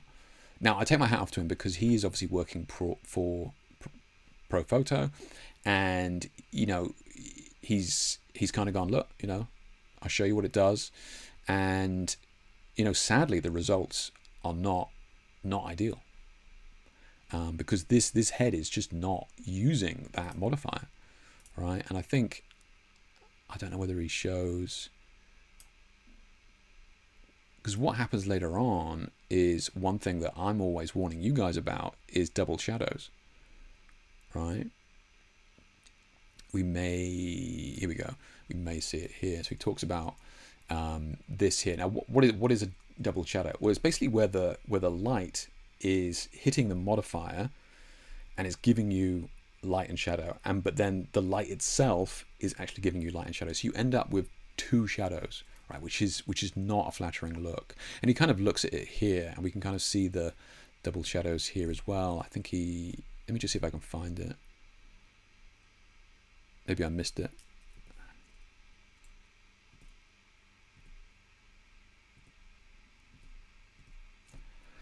I'm just going to play it and see if it shows it. But basically what happens is he zooms in here, and you can kind of see the double shadow around the nose and the jawline here. You can kind of see it here. So here we have a very smooth transition. So on the left is the exposed bulb, and on the right we have the encased bulb. And then here we have like a shadow, and then we have another shadow here, right? Whereas here is far more gradual. And look, at my place in my career, I am nitpicking, right? That's my job. You know, that's where you're at when it comes to how can I get the best possible image I can do. You know, that's where we kind of end up, like definitely nitpicking, you know. Here we go. So it's in on the nose here now. So here is far smoother, right? You can see the catchlight in the eye up there. It's just big, and you know, the whole modifier is being used, whereas opposed to here, the shadow is far harder, right? Because the whole modifier is not being used. You're only using the central point. So, you know, great. By all means, check out Livestream as well. It's kind of interesting to see them talk about that. I mean, the chat does you know, kind of question him on it. You know, and he, you know, to be fair to him, he goes, you know, different things for different people. Is it really going to affect your image that much? No, not really. But he kind of points it out and, you know, owns it. Full respect to him for that. But it's something to keep in mind, right? So this is why I was even more surprised to see ProPhoto bring out another encased head. And I can only assume that from a marketing point of view, they're going, well, look, this is the cheaper one, right? If you want if you want the exposed head, you've got to pay a little bit more for it, right? So let's have a look here. What do we got? So we got the monolights, which are going to be the encased tubes, really, right? So we got the new D3s, we got the D2s, the B1s, yada yada yada, right? And then I presume from a marketing point of view, they're like, look, if you want a better quality light, as in an exposed head and that sort of thing, then you're coming out to the Pro Head Plus here, right?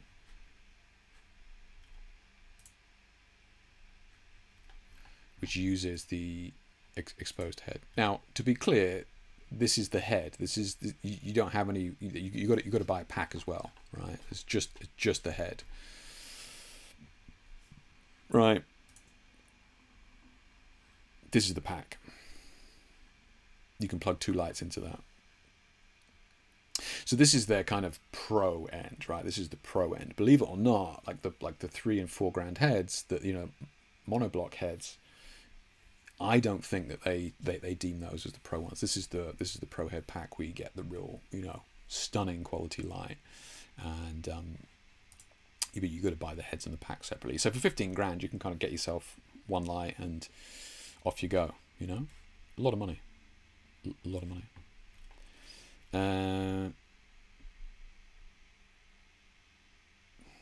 Let's have a look, just catch up on these comments. I packed 2 8200s, 300 speed light into low profile. Messaging back. Nice. Oh yeah, yeah, okay. Yeah, I can see that. That'd be good. Yeah. 2 80s and a 300, 2 8200s and 300s and a speed light. Yeah, and use a speed light as well. Yeah, nice. Yeah, the low pro ones. I haven't noted that in a while. Yeah, low pro, remember those? Yeah. He's making fill light. He is, Andre. Yeah, he is making fill light. You're talking about when the bulb was exposed, right? When it was fully out of the modifier. Yeah, he is making fill light, and I don't think it was intentional though. But you are right. Yeah. Is it not being used, or is it just a little big setup and all-in-one? Is it not being used, or is it a big little setup all-in-one? Oh, sorry, Vlad. You're talking about the bulb being pushed into the head or not? I have a simple rule of thumb when I shoot with my 8200s. Not sure where I got it from, but it works for me. If the modifier is going on the flash, I use the Fresnel head. Really, Dave? Really? Honestly, I would test it, man. I would test it. Really would. Because, and I kind of speak about it here. I'm doing. Yeah, there's this is the 8200, but yeah, like speed light with that.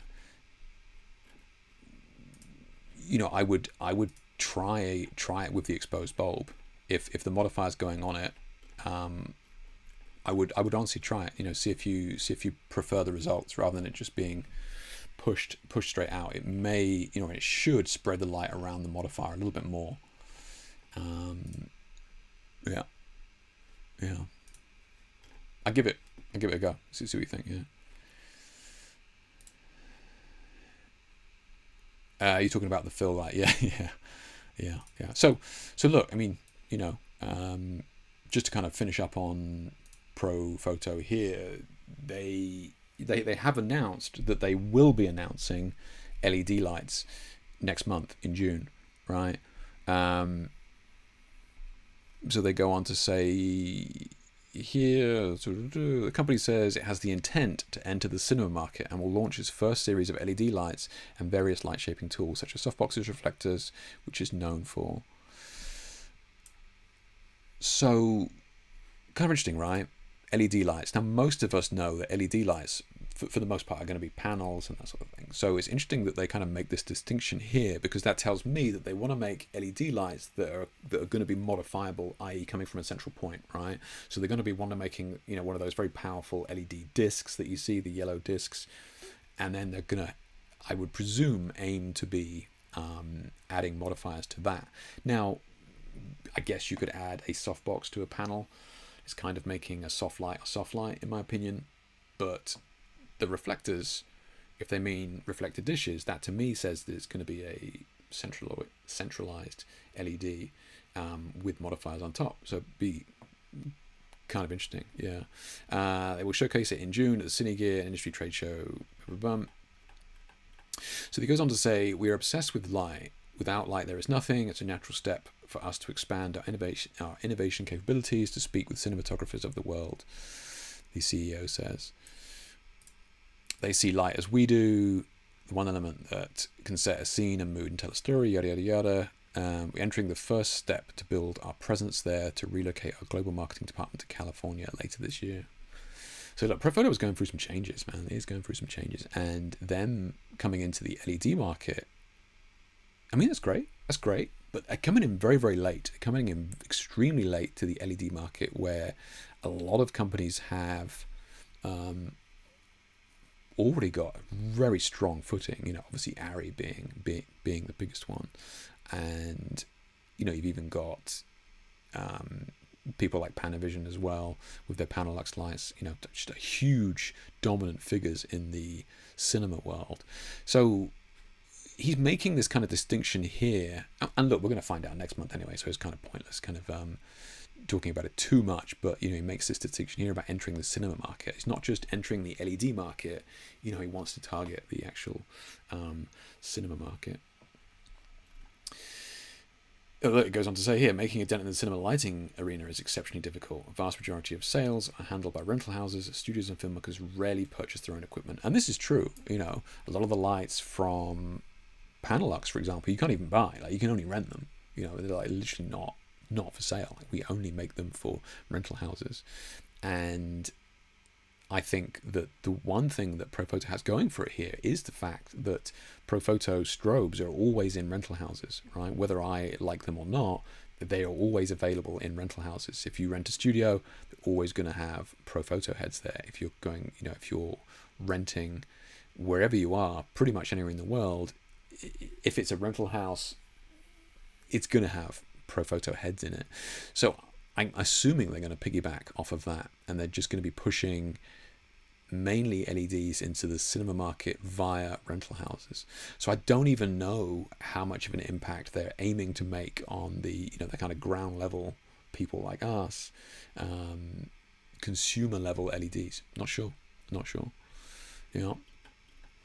So finally, they go on to say, Profoto says that it believes in innovation on lights, light shaping tools, and technology that connects cameras, apps, and lights seamlessly and invisibly is the key in the ability to succeed in this arena.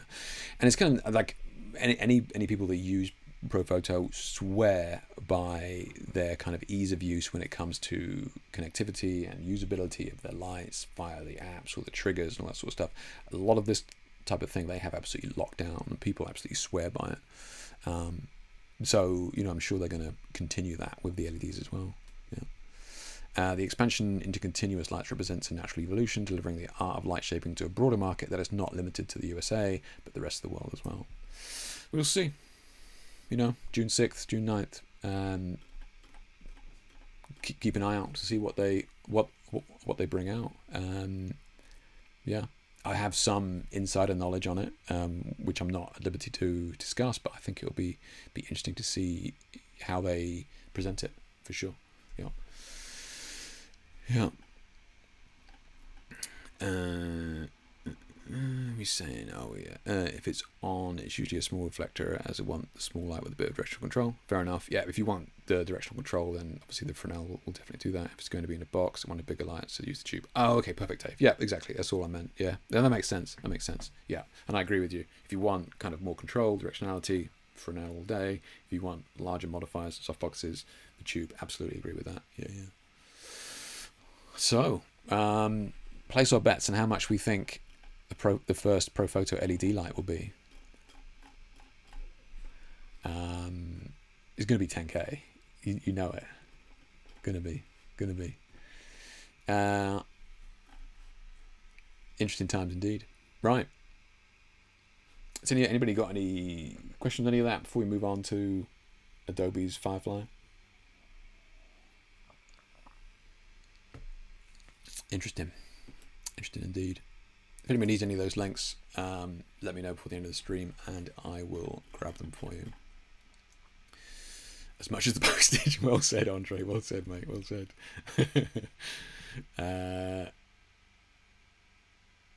You got one.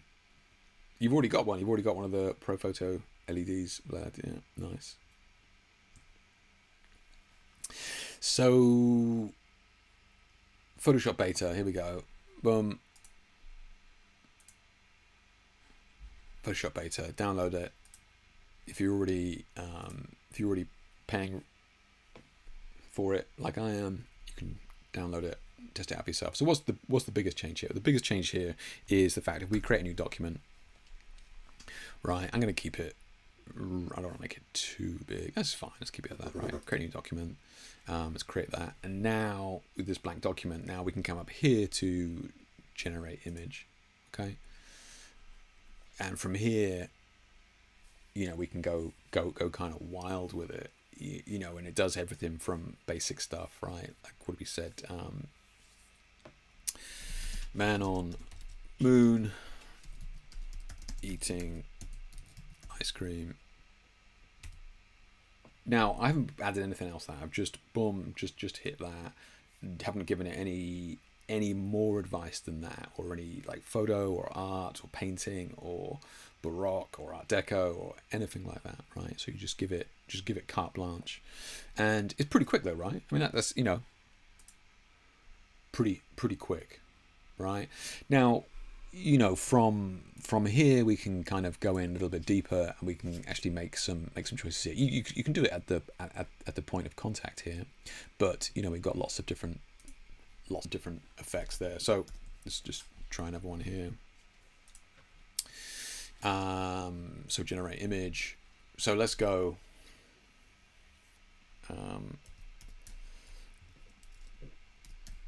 Cyberpunk city. What, neon, raining, wet, like let's try long exposure light trails. What else can we add in there? Okay, let's just leave it at that. We can always adapt. Leave it at that. So here the next bit we got, you know, art or photo, right? So it's going to give it photo realism, and we can give it a reference image. We can kind of have a look at that in a minute if you want. But then here we can come into the effects, right? And we can kind of see what we got. Is it popular? So movements, you can actually plug in specific art styles. So this is what I mean about it really shaft in, you know, artists, right? Graphic designers and that sort of thing. They're really going to be kind of buggered with this. It's actually got a cyberpunk setting. What? Just saw that. But you know, you got film noir, glitch art, impressionism, psychedelic, steampunk. I mean, nuts, right? You know, you can really kind of dial it in. And we've got themes here. So we've got 3D, anime, nice, cinematic. Come on, let's be real. Cyber Matrix.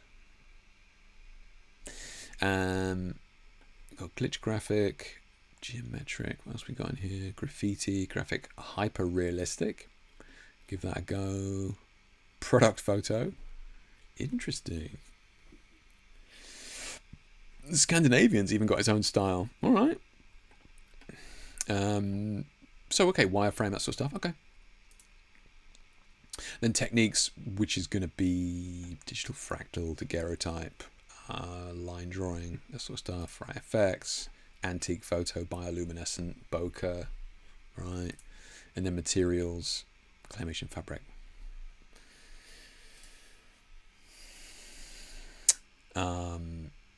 Futuristic, right? Okay, so what have we got selected then? So we've gone for cinematic, cyberpunk, futuristic, hyper-realistic, photo.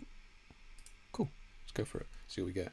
One thing that kind of surprised me was how quick this was, and I'm doing it on a smaller pixel size here, you know, just because the stream's going and that sort of stuff. But I was trying it at like A3 full size and that sort of stuff. Nice.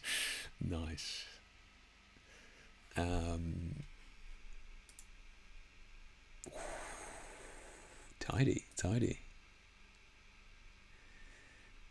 Interesting. So you see the glow there? I wonder if that's...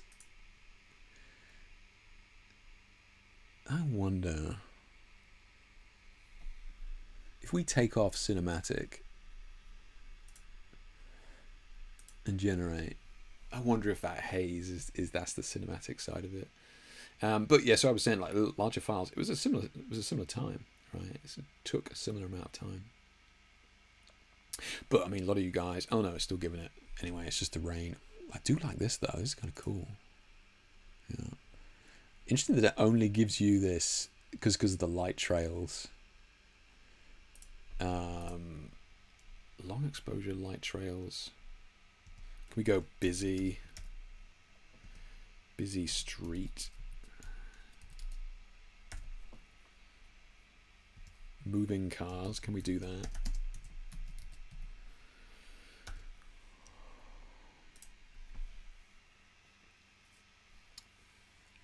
I mean, those wet streets though, those reflections, that's, you know, like you can't argue with that.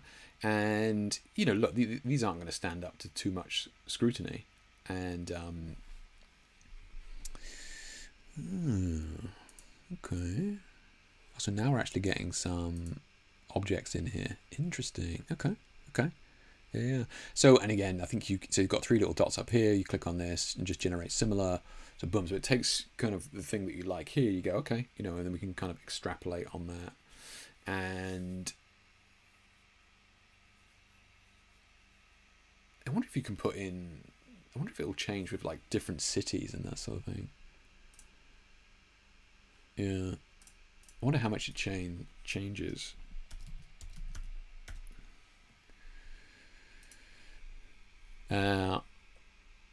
But yeah, this does not stand up to much scrutiny at the moment. And granted, I'm just doing it super quick and simple. I'm not, you know, I'm just giving it like a few words, nothing crazy. And this is definitely where, this is so, you know, just by putting in Japan there, it immediately kind of is giving it a little bit more context, right? And I mean, just adding that one word. Oh shit! Just adding that one word, and it really kind of gives it a ton of data, right? So I suppose it is. I mean, you got to find the right word to give it the right data there, and then you can just go, you know, go wild from there. But simple stuff, right? Simple stuff. And this is probably where Midjourney was about 18 months ago. In reality, in my opinion, you know, in terms of it being a bit rough, and obviously AI. Jamie mentioned what that Marvel intro, like you can tell, instantly tell that it's AI, but you know, it's only going to kind of improve from there for sure. And yeah, interesting, yeah. Let's have a look here. Let's see. I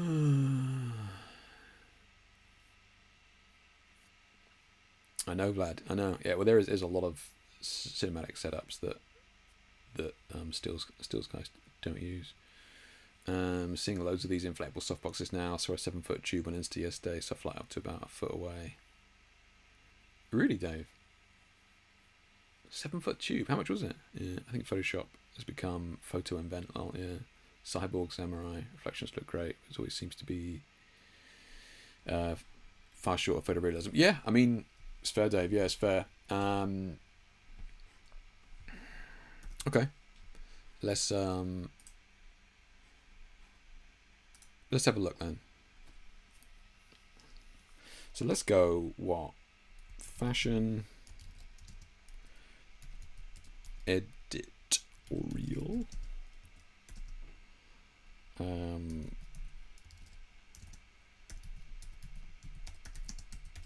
Fashion magazine cover. Studio lighting.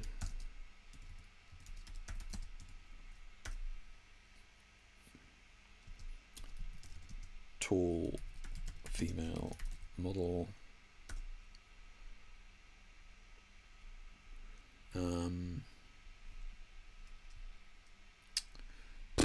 Christ, weird, isn't it? Right. So effects, let's have a look. Let's just keep it. We want hyper realistic. Let's just leave it at that. Hyper realistic. Was it something else? No, I don't know. Something else. Let's have a look. Look. This is basic. I've given it what 4 or 5 things there, keeping it super broad. Really, I'm just going to see what it gets back.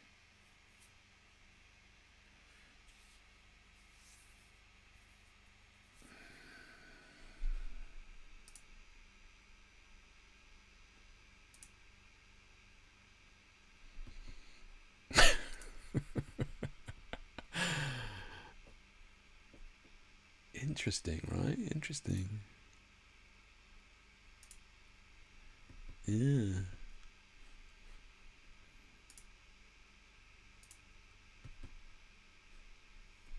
I'm trying to think of what you could add to that in terms of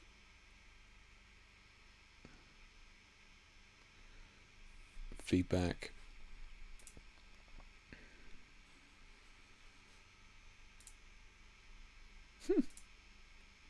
So, I mean, it keeps it pretty strict. When you go generate similar, it keeps it pretty strict.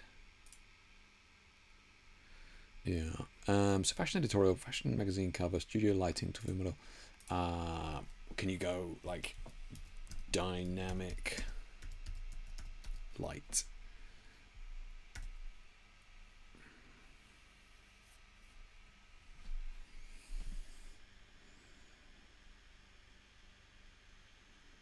If we get rid of like fashion magazine cover, let's see.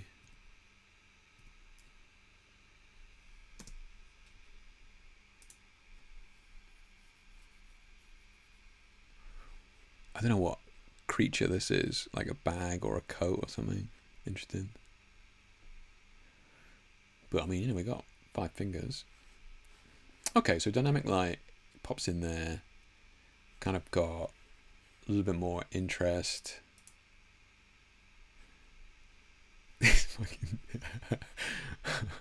Love it, man, love it. It's even able to do shit lighting as well. That's great. Yeah. It's nuts, isn't it? The stuff that it's being fed on is crazy, right? Like the detritus that it's feeding off of, you know, just roll of paper, shit on the floor.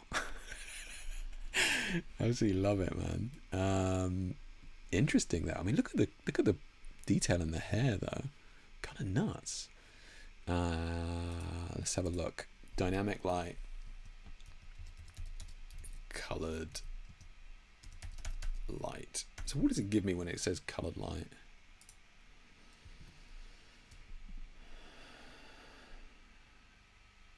$700, Christ, that's a lot, Dave. Yeah. You could try to add a clothing designer's name. Looks like AI that's never real. Yeah.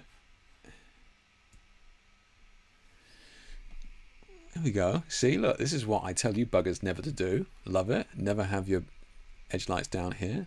I'm glad to see that it's feeding off of the correct crap. That's good. I mean, this is pretty impressive, really. What I find fascinating about this, right, is, you know, it's obviously stealing it from everywhere else, right? But look at how overexposed everybody's key light is. Like this model is supposed to be dark skin, right? And it's just been kind of nuked. Like she gets away with it, but like if she was white skin, that would be well overexposed. Really, like 1 or 2 stops overexposed here. Overexposed. I find it fascinating, right? I mean, you know, it's obviously early days, but I do find it interesting because it's just feeding off of bad photography, like bad studio lighting, because that's the majority of it out there. And again, like these lights being down here, you know, rather than up there, I find it fascinating. Yeah, fascinating. It's crazy. Okay, let's see what we got here. Generate similar. I mean, like, generate similar is actually too similar, almost. You kind of want a bit more. But yeah, you guys saying that it kind of looks AI, and you're right. It absolutely does look AI. Yeah, this is not really. This is not going to fool anybody. But this is where Midjourney was. You know, like I said, about 18 months ago. Fashion tutorial, studio lighting, tool female model, dynamic light, colored light. Let's put behind the scenes here as well.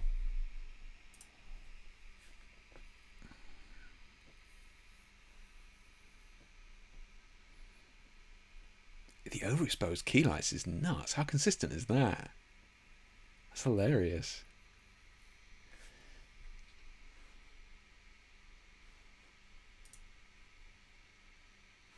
What that's cursed. Behind the scenes, there we go. Nice. Love this line stand. Good stuff. It's interesting. I mean, Adobe's obviously very, very keen to show diversity here as well, and rightly so. You know, so all I've said is female model, and it's given us a real broad range of skin colors here, ethnicity, which is, you know, great. Absolutely. Yeah. Okay. Like how like how vague. I don't know. It's kind of interesting. Yeah. So like.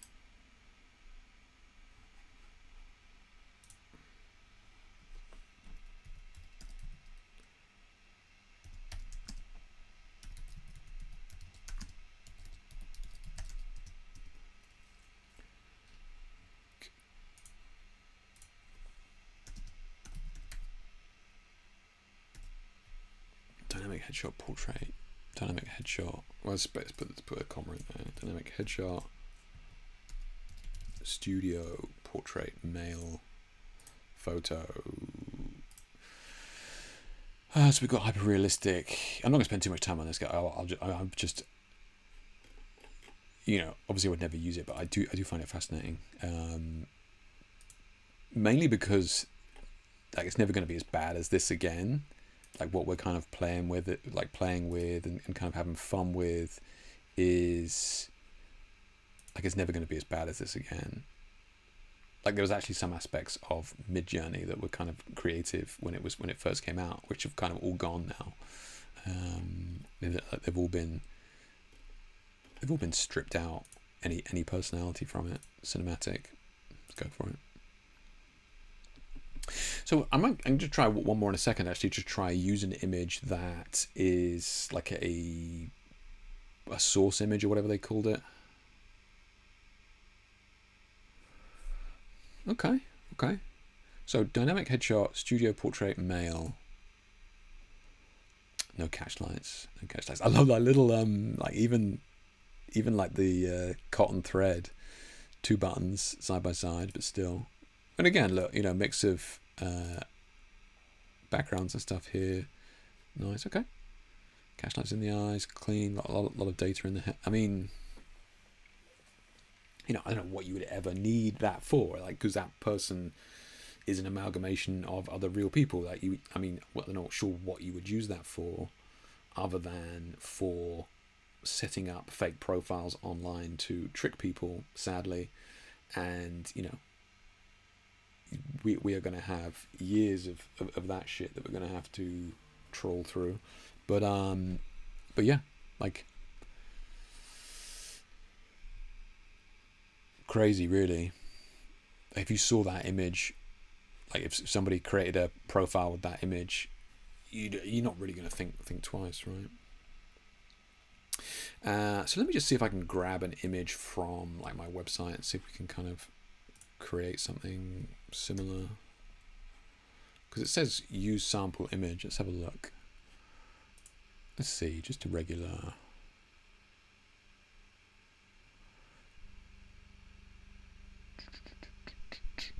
I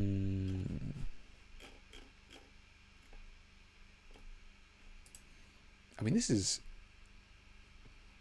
We could just use this one. This is fine. Let's go for a. I wonder how it's going to deal with this kind of blurred stuff here. Let's just try that a second.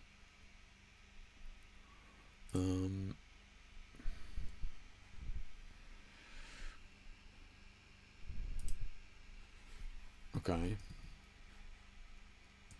So let's try this now. Let's create a new one here, and I'll use that image as a sample. Kind of curious.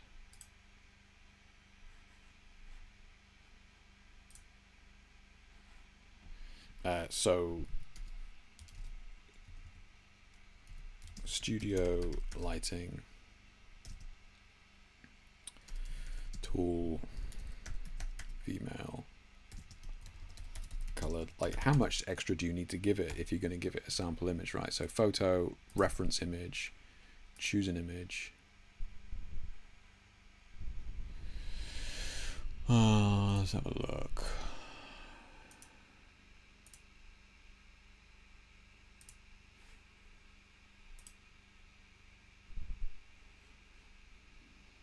Oh, it is loading it, choosing it there. Okay. Effects, usual, right? Hyper realistic. Was the other one photorealistic or something like that? We'll just go hyper realistic and generate. So I wonder how much of that is going to take, like in terms of the color selections, like the pose, like how much of it is it going to take in terms of the lighting style? Because we've got blurred elements at the bottom as well. Be interested to see how much of that it kind of uses. Okay, so we're in early days of that then.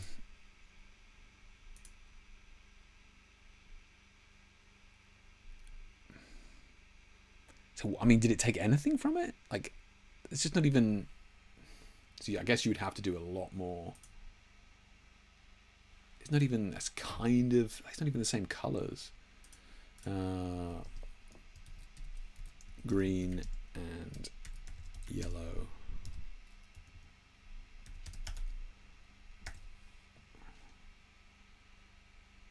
Using that image. Like how specific? Do you need to fully describe everything from it and use a sample image? That poor bra does not fit that young lady.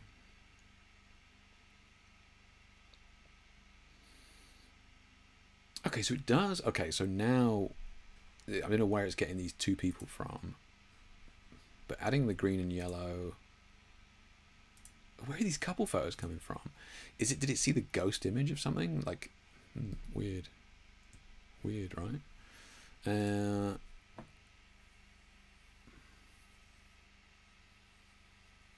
Asking reject, yeah. It's nobody showing what lifestyle looks like. Use your own as a source image. Yeah, thanks for the great comment. No worries, Andre. Third image looks like Manny Ortiz's wife. That's pretty specific. Yeah. Let's go with this then, right? This is pretty strong. Let's go with that. So image as. Is that file name actually the original raw name? Great. Okay.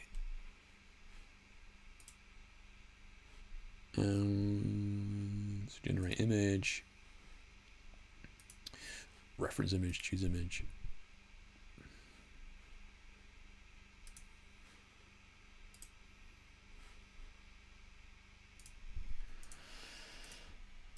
Okay.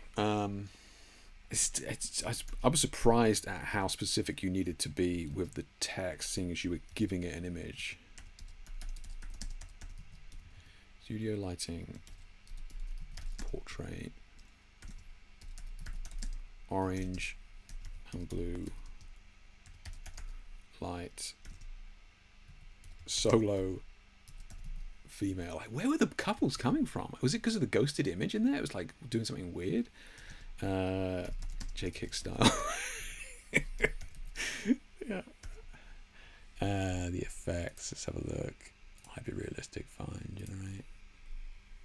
I'm not going to spend too much more time on this, just because you can obviously just spend forever basically dicking about, and I mean, it's literally just wasting time, right? You're not going to do anything with it. But it is kind of fun. Oh, here we go.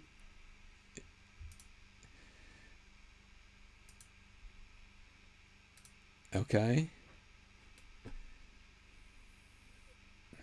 Orange and blue light. Can you, even with that sample image, can you go 2 orange lights? 1. I promise I will stop. Yeah. Yeah. I wonder what it's taken from that reference image, though, because it doesn't seem to be very much, really. I'm pretty sure you could do exactly the same thing without the reference image and get something similar. Oh, here we go. It's getting into the Hicks 1990s skin retouching. Nice. Interesting. Okay, last one. And I'm just gonna not use a reference image, right? I'm just gonna use the exact prompt, right? No reference image.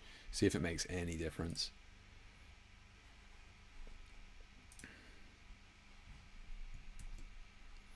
Photo. What do we have? We had just hyper realistic, right? Boom. Yeah. So exactly the same prompt. No image as a kind of foundation. how different are the results.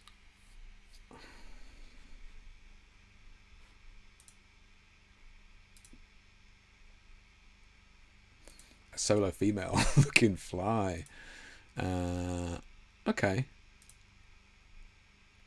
This is interesting, right? This orange is kind of checkerboard, blue.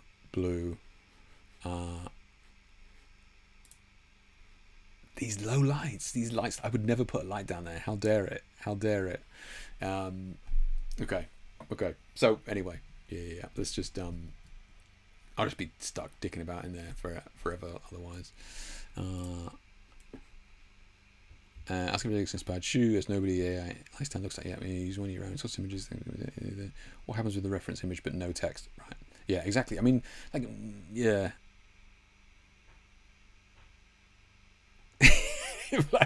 I didn't have a subscription. No. When it originally came out, I think I bought like one month to kind of play with it, right? And I used it to make some like just nerdy stuff, like mechs, like anime mechs and Dark Souls inspired gothic scenes and that sort of stuff. So I used it to kind of play with my kind of cool ideas that I had for stuff that is not related to my business in any way at all. Because I don't shoot cosplay or anything like that, but you know, I did use it to create stuff like that. That was kind of cool, that I thought was kind of cool, right? Didn't we all? Right? They must have. I would love to know how much money they made back in the day. Yeah, had like 3 months and sold NFTs of the stuff it's about out. Yeah, made a few hundred. Nice, Vlad. Fair play to you. But yeah, I had it for 1 month. Did a bunch of stuff, and like I said, I actually kind of preferred some of the more unique looking stuff that it had originally. I think now it's kind of niched down so much that everything it spits out now looks like it's kind of similar. But yeah, look, I want to ask you guys this: do you think that tool that we've just been playing with there, do you think that will be bundled with Photoshop, or do you think that Photoshop, Adobe, will charge us a pack, right? If you want to do 30 images, it's going to be a pack, right? Or do you think, right, if you want to use the AI function of Photoshop, you have to pay an additional £5 a month? Or do you think it'll be a pack-based thing? Do you think it'll be like $20 for 10 images or something like that, right? I find it difficult to believe that Adobe will give that away for free, personally. Yeah. No, Jamie, right? Yeah. Just to look behind the curtain, mate. Yeah. Sophie is, yeah, thank you, Kat. Yeah, this was an amazing shoot with Sophie. Yeah, she is phenomenal, right? Not only is she gorgeous, incredibly talented, but she's a really nice person. What a bitch, right? But yeah, no, she was awesome. An incredible model as well. When like she's not a model, but she was incredible on the day. Yeah, really good. Pay for credits. It's going to be pay for credits, right? It has to be, because you guys got to remember that like Adobe is spitting out those results pretty quickly, right? That's a real quick turnaround. Like we're giving it this sentence, and then it's giving us a response within, was it 10-15 seconds or something? That's nuts. So there is tons and tons of processing power being done in the cloud that they got to pay for. They're not going to give that away for free, in my opinion. Pay for credits. I would assume it's going to be pay for credits, Terry. Yeah, that would be my guess. Yeah, that would be my guess. I find it difficult that they'll just give you an extra tier of subscription, right? Which is kind of what my first response was. Oh, they're going to up the subscription or give you an extra tier. But yeah, I'm sure you're probably right. It'd be like a credit pack, projection images. Yeah, I mean stuff like that where it's going to be in the background, like backgrounds and stuff. Like, you know, fine to use AI. I mean, there's people who, I mean, I've used Upsplash or Unsplash or whatever it is for that sort of work, and you're essentially using somebody else's imagery. Granted, they're giving you the rights to it, but still, it's still somebody else's imagery. Should be free if it's gonna get ahead of Midjourney. Interesting point, Chris. Yeah, that's an interesting take. Yeah, how will it get ahead of Midjourney? Because it is behind the curve like that. The quality that we're seeing there is nothing like Midjourney. Like I said, it's at least 12 months behind Midjourney in terms of the look that it's giving. So yeah, how is it going to get a foothold? Like if you're already using Midjourney, it's a good point. It's a good point. I wonder if it'll be free for kind of 6 months, like the heroin marketing, style, free for 6 months, and then sorry guys, now that you're hooked on it and you use it in your day to day, now we're going to start charging for it. Yeah, I could see that. Yeah. I had heard there would be a set amount of free generated images, then a fee more after. Okay, Dave. Again, I could see that. Yeah, I could see that. Yeah, like, how many do you reckon they'll give us a month? Like 10, 25? How many do you reckon they'll give us a month? How many? Like 25 would be cool. Yeah, because you can download apps now, right? I forget. I downloaded one the other day to test it. I forget what it's called. And they give you one free computation, whatever you want to call it, one free prompt a day, right? Okay, I know, right? Yeah. Hey, thank you, Sabar. Yeah. I hate the censorship on the generative fill side of things. Any flesh on show can stop the generative fill from giving results. Not good for a lot of aerial model shoots. Yeah, I wonder. I mean, I don't think Adobe is gonna relinquish the the kind of the censorship on that. I mean, there's plenty of places that you can kind of do that elsewhere, and they'll probably leave other people to do that. Yeah. If you can hear that banging, I don't know. That's my wife, I presume, tenderizing meat next door. She only tenderizes meat when I live stream. By the way, I have no idea how she times it. But yeah, I presume you guys are given good examples. I think Chris raises a good point. How are they going to get people hooked on this when there's so many other better AI apps already out there? Granted, you have to pay for them, but yeah, like Chris says, how are they going to get you hooked? And then the follow up to that is like Dave mentioned here, like Dave saying, set amount for free, and then afterwards you've got to pay, right? Probably going to be the case, I would say. It's probably going to be the best of both worlds, and probably makes sense, right? What would you be happy with? I mean, obviously not that we're going to use it, obviously. But, for all my mech and anime needs, I think 25 to 50 images I would be happy with. Same for the paying Insta thing. Unless I have control over what I can post or edit, I don't see any point in paying. Same for paying for the Insta thing. What's the paying for the Insta thing? What's that, Dave? What do you mean? You like paying for get like the images promoted? Is that what you mean? Like pushing the images out there? Like the reach thing or what?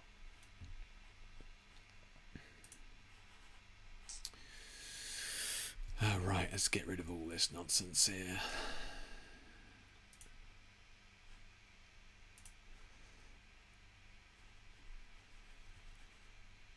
That is kind of nuts though, guys. Let's be honest, that is kind of nuts. Yeah.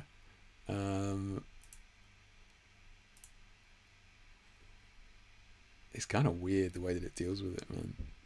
Kind of crazy. Catchlight's in the right space, in the right spot. Yeah. Some of these were pretty gnarly though, weren't they? Like these OG ones that we did.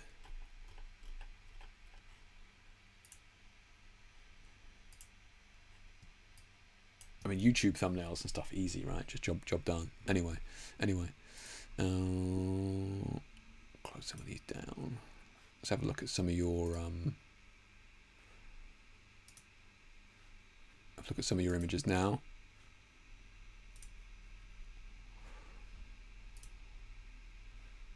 Oh yeah, this one, brilliant. Yeah.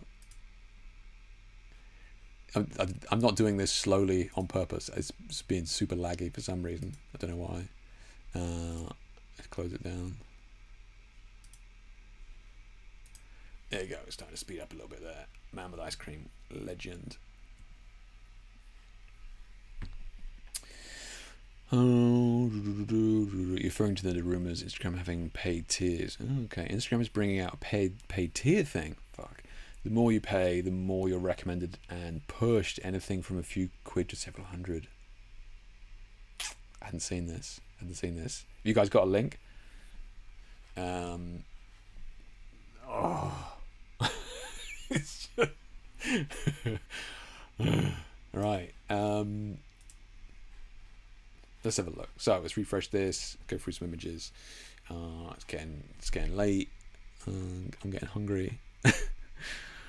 But obviously we will go through these.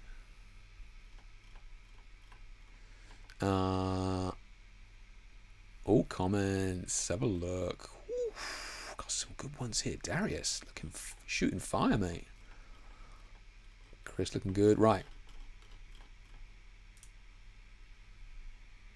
So those of you who don't know, this part of the stream is where we go through your images. So I get you guys to submit images, and I mean generally we just have a look, right? Occasionally I'll offer feedback if I feel that it's necessary.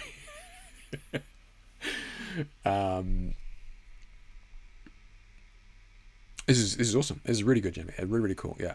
So let's see what he says. I was going to upload something else, but decided on this instead, which is a continuation of what I was experimenting last stream.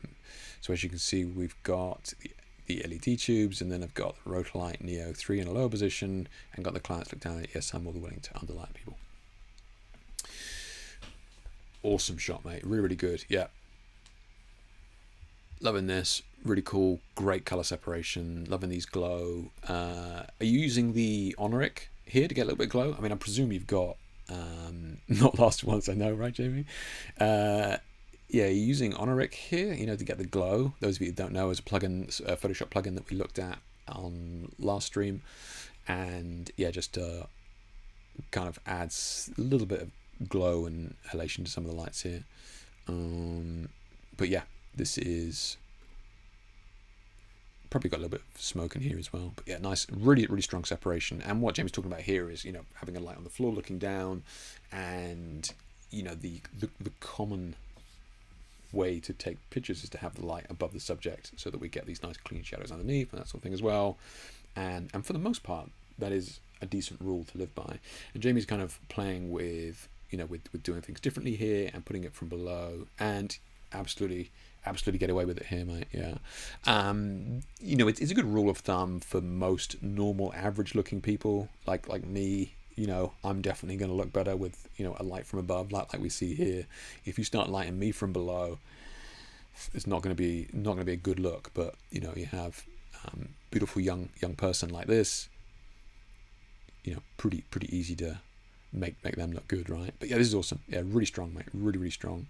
And you know, I think we said at the start of the stream, those of you that missed it, I just really said that, you know, Jamie's been kind of working on this. This is one of the setups that I kind of shared a little while ago, and he's had several kind of iterations of this and building on it and that sort of stuff. And this is, you know, absolutely banging. Yeah, really kind of brought it all together, and a lot to love about this. Yeah, really good. No worries, Chris. Yeah, I can do that, buddy. Yeah, using Honoric very lightly. Yeah, so you probably got a little bit of smoke in here already, and then just Honoric just giving it just a little bit of an edge. Yeah, really cool, man. Yeah, really good. Another one of the Jamie trademarked crops here. What aspect ratio is that, Jamie? One of the is that? Don't tell me that's an iPhone crop. Miriam giving it the big up. I like it. It's all right. Wow.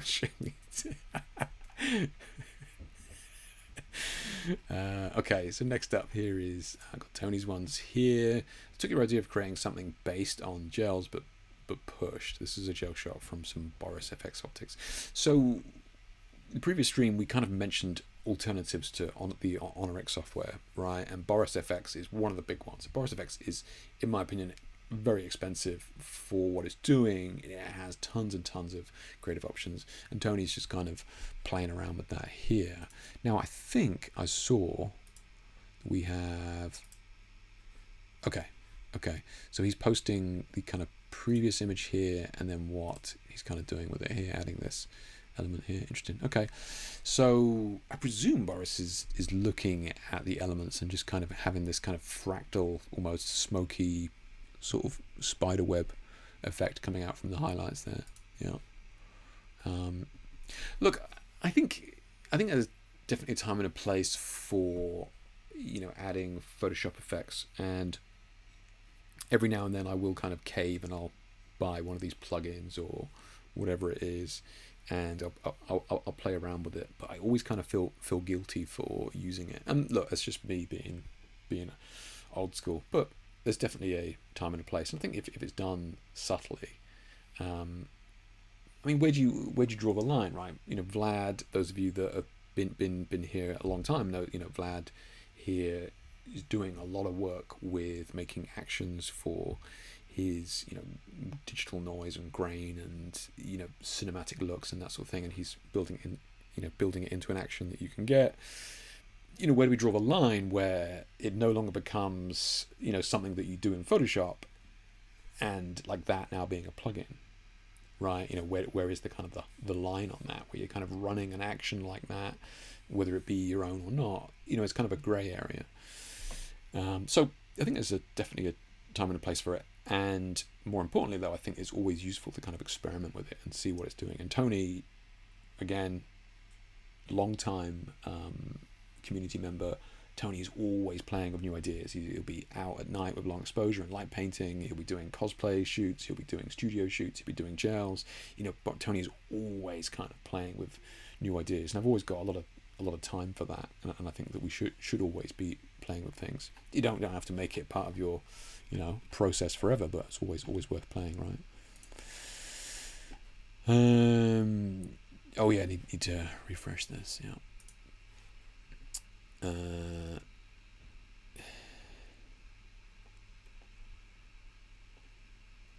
Can you not refresh? Oh. Not refresh shit. Sorry, Chris. You said don't refresh it is what you actually said. I should have read afterwards. I'm sorry. Yeah. Jimmy says 110 and 60. Yeah, I started it over 10 years ago. First smartphones. What were you? Are you answering there? What were you answering there? Let's have a look at this link from Dave. Trusting Dave with this link. Oh, I'm not going to watch a video, but I will watch that later. Instagram gets subscription tier in the EU. Great. All right. Thank you for that, Dave. I will actually look at that. That is good information. I was not aware of that. Yeah, when was this video posted? Oh, ages ago. So it hasn't come in yet, but they're kind of threatening it. Okay. Yeah. Were we just on that? Weird. Okay. What's this here?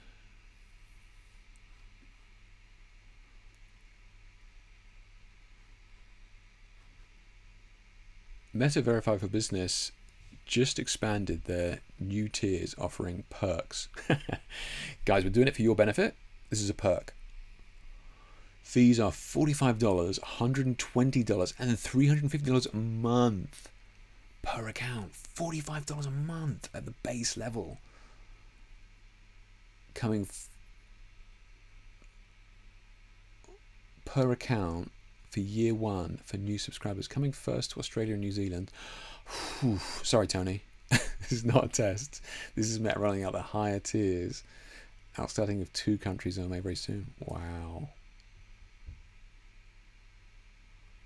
$500 a month. I'm not sure what the conversion rate. I presume they're talking about Australian dollars, but still a lot of money. I don't know about you, but the top tier of $500 a month per account after year one is just crazy money. So if you were to start a brand new account, you wouldn't have to pay anything, but after a year you would. The benefits and perks seem pretty light to me. In fact, all tiers leave me scratching my head. Who needs 8 business addresses and blah, blah, blah. Thanks for the heads up, Dave. Thanks for ruining my evening, mate. What a mess, right? What a mess. I think it's. I was going to take up pottery anyway. I think it's time. I think it's time.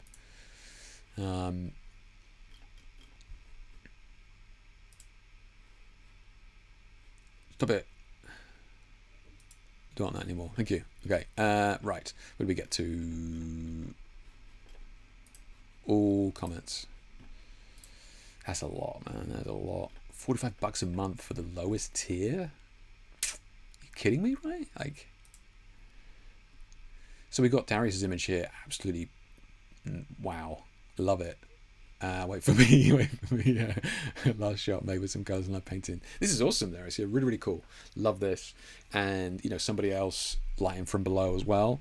Got this coming up here. And again, I think gets away with it because it's a very graphic kind of shot. Definitely gets away with it. Just a little kiss of blue light here contrasted against the red. And like the model, this little black edge that we've got here actually kind of works, right?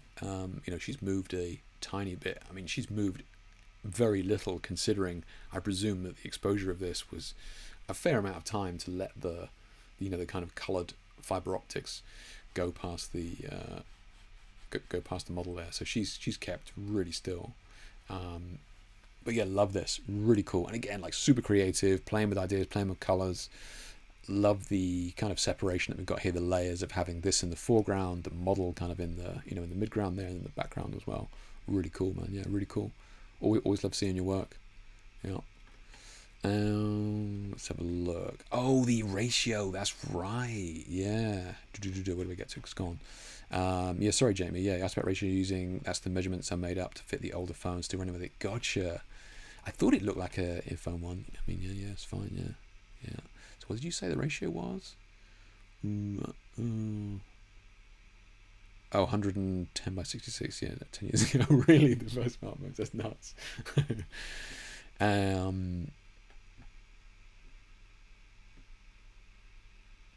So I've moved on to YouTube. Yeah, right. Yeah. Christ. But how do you get preferential boosting once the million people have the same tier as you?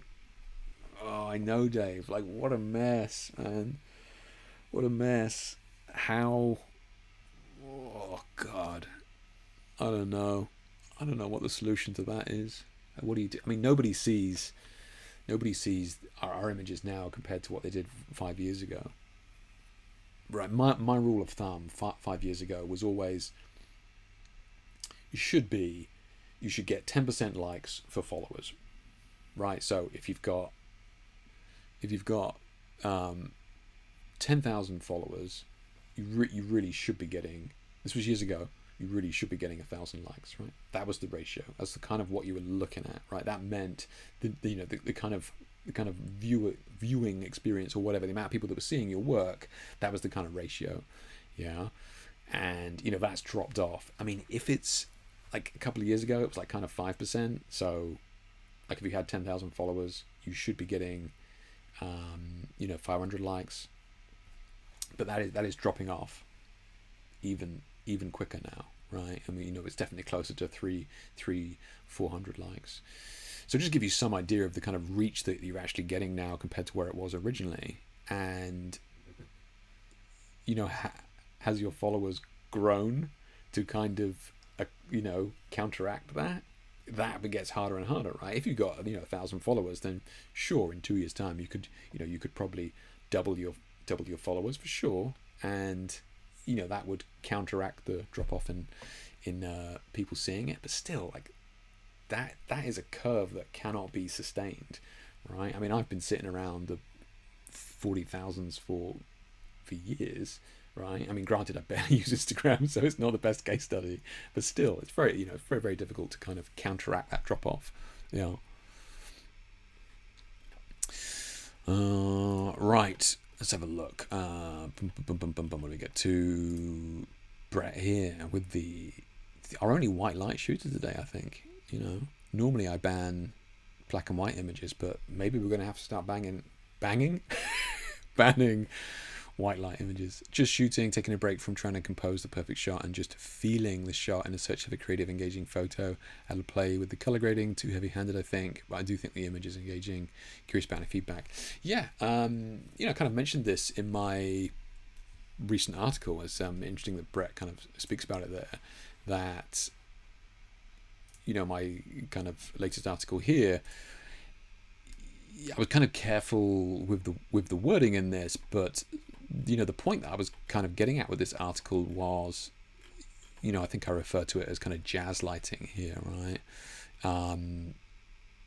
You know, I just go on to say about, yeah, as I mentioned, planning is great, but just as a talented jazz musician, don't need or like to follow sheet music. Many artists like to roll up the sleeves and simply start creating, especially when we're working with other creatives like models on the day. Ultimately, it's just fun to play with your craft once in a while. And the point that I was kind of getting at here is sometimes, you know, it's cool to get stuff in place, but other times it's just kind of fun to kind of play around with it. And this setup was a great example of that for me. You know, just kind of get kind of like all the puzzle pieces next to each other, and then kind of move them around and create a bunch of different images from each of them. And it was a lot of fun to kind of just go with the flow like that, especially when you're working with somebody else who is, you know, also creating as well with the poses and that sort of thing. So it's interesting to hear kind of Brett talking about this. And again, I'd always encourage that, you know, don't be trying to chase something that isn't yours, or I mean, it's all very well to copy somebody and kind of learn from it, but at the same time, I think it's good to do what Brett's talking about here and just kind of go with it a little bit. So yeah, I think it's fun to play with color grades. I think we do need to be careful with them. And I mean, here I could see that it was, you know, bordering on definitely the magenta side of things. And whenever we kind of do that, it does have this kind of vintage aesthetic. Nothing wrong with that. Just making you aware that, you know, that's kind of where it's at. I will say I really like the retouching you've got here, Brett. Maybe you haven't done any retouching, and this is just as she looks. I mean, to be fair, she looks like a young lady, so maybe her skin was just naturally this good. But you know, retouching's looking good, man. Yeah, it's looking good. I would just be careful with the kind of semiotics associated with this magenta color grade that you've gone with here. That's all. But otherwise, yeah, very cool, very cool. Nailed that focus as well. IG wants you to post daily. I know. Yeah, that's never going to happen. Yeah. I post jails weekly. Is that you, Brett? Saber? I'm sure you've told me this a dozen times. I'm never going to remember that. I apologise. Yeah. My reels get meh views every time I take a break from the crazy rhythm. Really, you really see it. You really see it dropping off. Yeah, I mean, it's the same with me. I posted an image today. I haven't posted in weeks, and I posted an image today, and it was just nothing. I mean, the image was really just going, watch the live stream. So maybe IG was like, I'm not having that. Yeah. Forgot password on the other account. Nice, mate. Nice. So next up, we got Chris here. Super colourful image. Just process this one during tonight's VOD. Nice, Chris. Oh, is this what you were saying, right? Did you saying, is this the one I should be looking at, or not? I think it's the one I should be looking at. Yeah, this is cool. Just processing this one during tonight's VOD. Super colourful, always fun playing with the different colours. So, Chris, are you still in chat? I know you were in chat a minute ago. Tell me, what colour gels are you using here? Are you just using blue and red gels here? Or are you using other colour gels as well?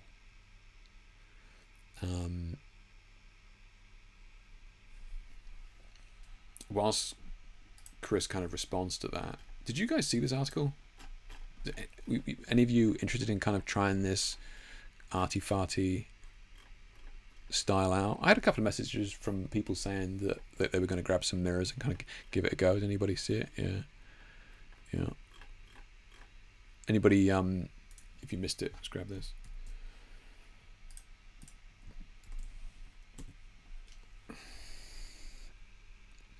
You're looking at the screen, it's awful. No, it's not bad, mate. It's not bad at all. No, that's absolutely, it's fine. Yeah, it's fine. Let's have a look. Tips. Oh, BJ, I want Vlad's new LED lights. Yeah, right. Blue, red, and purple. So you did use purple. Okay, okay. Because it's kind of interesting that we can kind of just use the blue and red to create the purple with them properly overlapped. You see on this.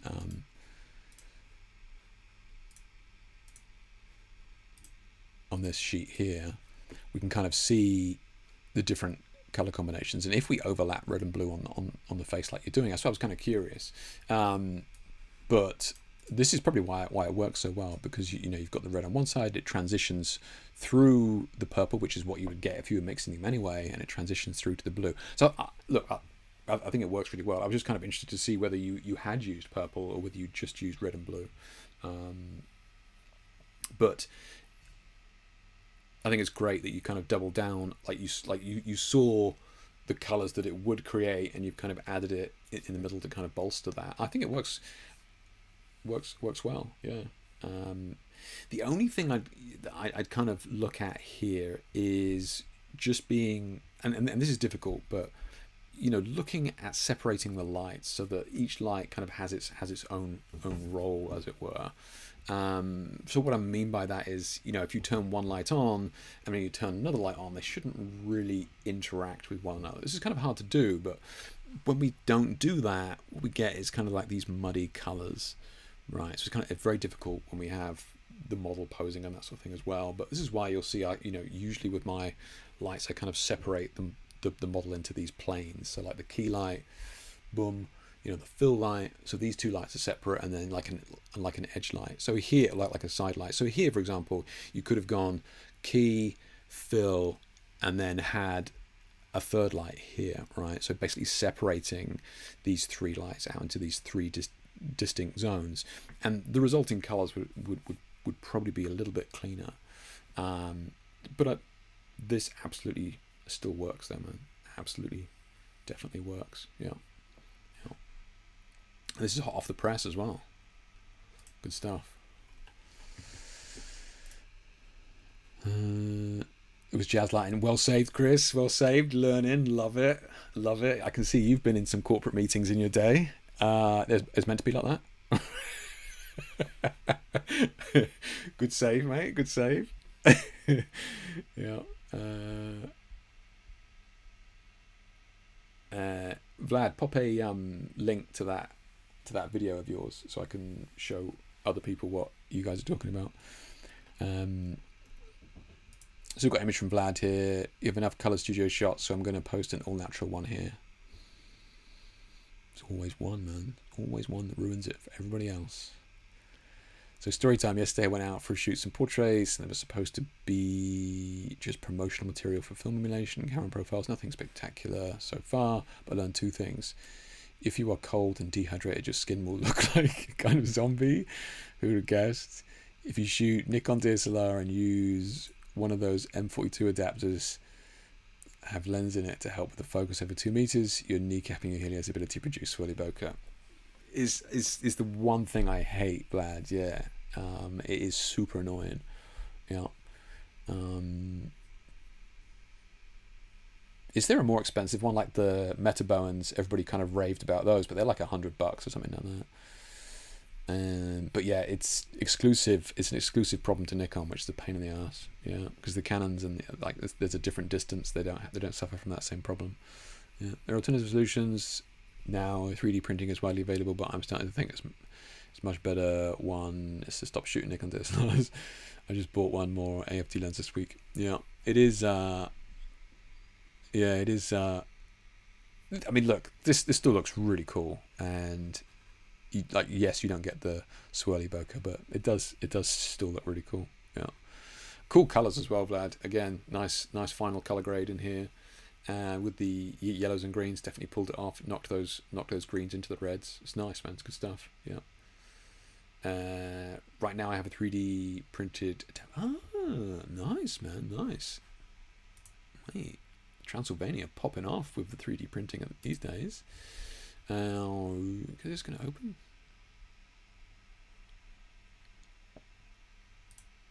Did I not click on it?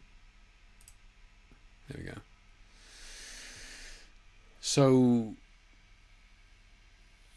Vlad with the salacious Instagram titles here. My RGB lights are better than yours. So what he's essentially doing here is he's making these long tubes and he's making them programmable to the point. So it's all one light, but he's making them fully programmable, so you can have different regions, different colors, right?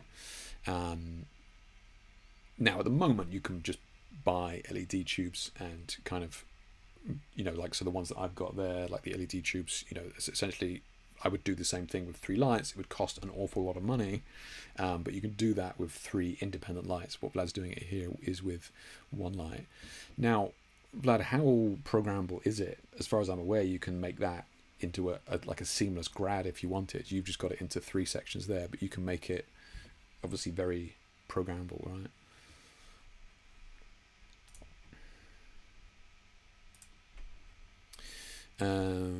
But plastic mat is, yeah, right. I was going to say it's plastic. Yeah, it's rough. Yeah.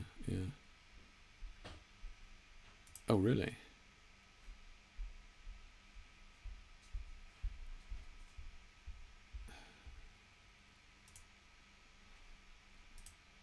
Reject everything. Okay. Yeah. Oh, simple as that. Clever bugger. Nice. And he's just giving you that for free with a 3D printer. Like, that is really cool, Vlad. Thank you for pointing me to that. I don't have a 3D printer, but what's the deal then, guys? If I don't have a 3D printer, what can I do? Is there like labs that I can just go print this for me? Like, what's the deal? Is there like ones that you would recommend, or you just go, Jake, just buy a 3D printer? What's the deal with that? Because there's a couple of things that I wouldn't mind making. Yeah, there must be like a lab somewhere that just farms out the results of you just give them the details. That's really cool though, Vlad. I appreciate that. I might actually check that out. Yeah. Right, where are we here? Let's have a look.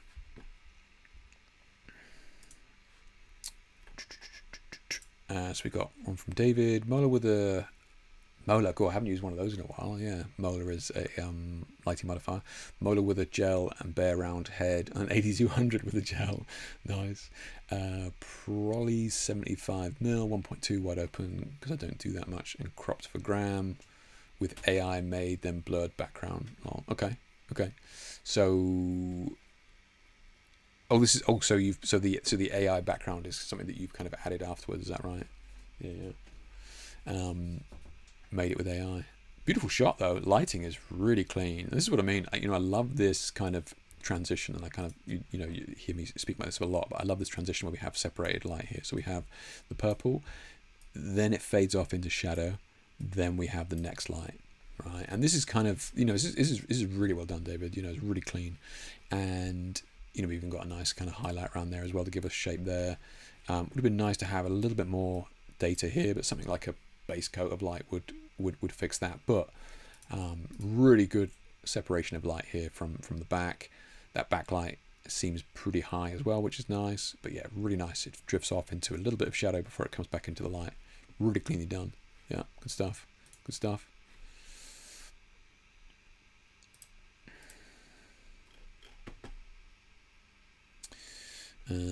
Use some Dions. Don't wind him up, Gripes. Don't wind him up. Which one was amazing? Vlad's one or David's one? Obviously Vlad's one's amazing, but you talking about David's one? Yeah.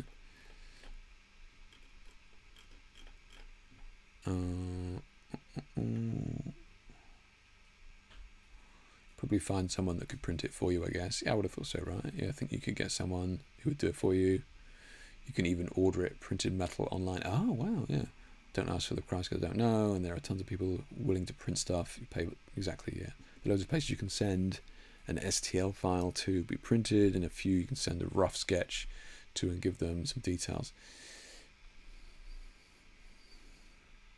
Man, there is definitely some products that I wish were being made. That's interesting. Okay, good stuff, Dave. If you ever come across a link or something like that, yeah.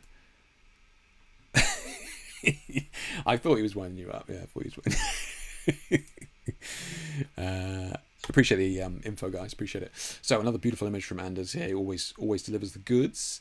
So Anders says, a setup with blue and gelled booty dish is key. 2 silver umbrellas with orange gel as kickers. Is that like, who calls them kickers? Like, where is that term from? Because it's rare that you hear it. Is it like an American term that people pick up?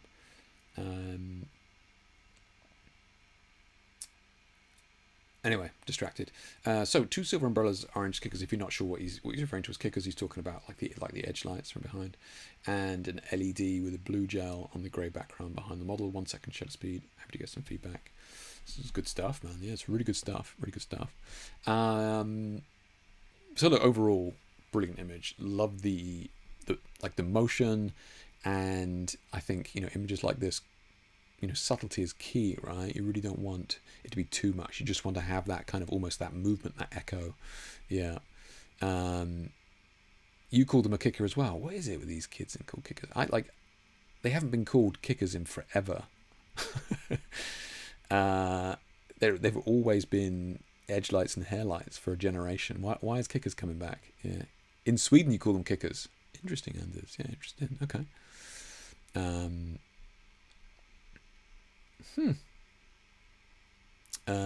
Distracted again.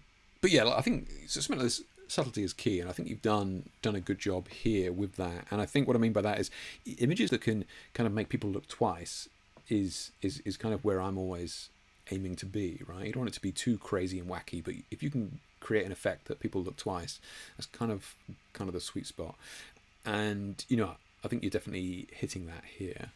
The one kind of main piece of advice here is to just watch the kickers on this, right? We don't want this to be too far forward.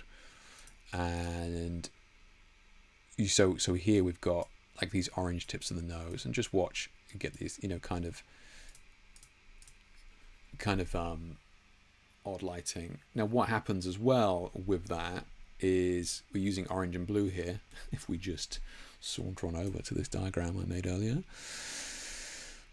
what happens when we mix orange and blue is we get this neutral color, right, which is gray. Obviously you don't get gray, but it kind of, these two complementary colors will neutralize each other. The same thing happens with magenta and cyan as well, but these two colors neutralize one another. So that's kind of what's happening when we don't have these lights separated. And this is why we kind of see, if we were to zoom in here and isolate the skin here, you'd probably find it was kind of grey or neutral. And that's because these two lights are overlapping. So in terms of my feedback, I don't think it's bad. And like the vast majority of people are not going to notice this. But, if I'm nitpicking, I'm going to say that we kind of need to have a little bit more separation between these lights to ensure that we don't get this kind of dead grey skin look when these two lights overlap, right? It's where they start to feel washed out, is because they're neutralizing one another. Yeah.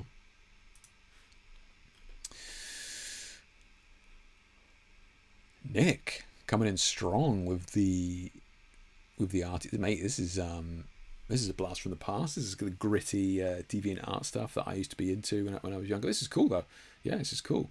A lot going on here. Loving the pose with the light, and as long as this isn't selective color, we can still be friends. I don't think it is, because it just looks like we've got this a colored Mac, or what are we doing here? We've got color on the droplets here, but this is really cool. Yeah. It looks like we've got some smoke in here as well, or is that just marks on the glass? We've got a lot going on here, and I like it a lot, Nick. Yeah, I like it a lot. Yeah, normally I'm a bit hesitant of this crunchy, just dead black tone, but I think with a graphical image like that, I think you definitely get away with it. Yeah. I mean, like my only feedback here is going to be totally biased on personal preference, right? And my kind of personal preference is going to be to just ease off on the highlights and open up the blacks just a little bit. But that's not necessarily right or wrong. It's just personal preference, Nick. So I think what you're doing is cool, and I think you've got a ton of stuff going on here. But yes, really good. Yeah.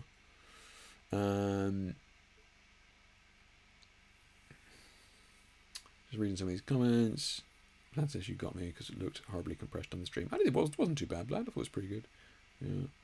Darius says I was in my kitchen, talk about my shoot. Sorry. Hey, no worries, Darius. Yeah, again, I love that. You can, Darius is the guy with the light painting up here. Just talking about, we can be creative just anywhere. The space, right? Space is never an excuse to not be creative with stuff. So I think, again, love to see that. Making it work in small space like your kitchen. Awesome.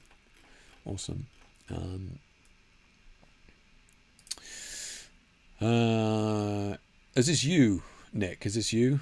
Hymns of Aberrise. It isn't. Colours on both sides with black and white from above with smoke. Okay, cool. Whew. Saved, mate. Saved. That's really cool, then. That's really cool. Yeah. That's really cool because I can see we've got colour here as well, and we've got colour on the droplets and stuff here. Yeah, is you. Yeah, nice, man. Nice. Yeah, really cool. Yeah, really cool. Yeah, and I hope you don't mind my feedback on that. Again, obviously just personal preference, but this is a really nice synergy between light and pose here as well, right? This is the lighting. This type of lighting is not going to work for everything, right? Nick's got this pose in mind, and that's going to work with that light, and I think that there is a time and a place for that. I've done shoots recently where I've had direct top light. You got to completely change the way that you pose the model. You got to have that in mind. So I think it's cool to be creative with that synergy between pose and light, and this is definitely nailed it. Yeah, it was jazz for that set. Nice, man. Nice. Good stuff, guys. Love seeing that. Yeah, love seeing that. Yeah, really creative stuff tonight, and this has just been awesome selection of images again, right? Just incredible, super creative people doing things differently, apart from Vlad, with daylight, but we allow Vlad, but everybody else really good. Jamie doing the breaking the rule, shooting from below with the light, Tony experimenting with Boris effects, Darius going crazy in his kitchen, Brett trying out different color grades that he wouldn't normally do, Chris playing with this, how can I add an extra light where there would normally be no light, that sort of thing. David here bringing in like the AI backgrounds and bringing in those two, Anders long exposure, Nick jazz, love it. Oh, Chris admitted he was doing jazz as well. He saved it at the last minute. But yeah, really good stuff, guys. Just looking at this, Kat, if you're still here, this was Sophie Lloyd's drummer. This is Chris. So he was at the shoot with Sophie, and we got some shots of him as well. And so I think they're engaged now. But yeah, this is the Sophie Lloyd's drummer that she's engaged to. Again, really cool guy. Yeah. Cat, never feel bad for sharing your stuff here. Look, like I don't ever want anybody to feel bad. I won't tolerate any bullshit like that. It's just as long as it's not black and white, you're safe. We even allow Vlad's natural light stuff from time to time. Yeah, no, like yeah, and if you're kind of new here, you're watching this, and you're like, oh my god, I would never share work or anything like that. Don't. This is there's no gatekeeping here. It's everybody starts somewhere, and everybody's trying to learn something from each other, and you see people in here learning from each, so yeah, please always feel safe to share something, and if it's bad, I mean, like Jamie's shared the occasional black and white photo that I've hidden in the past and nobody knows anything about it, so it's all good, we're all friends here.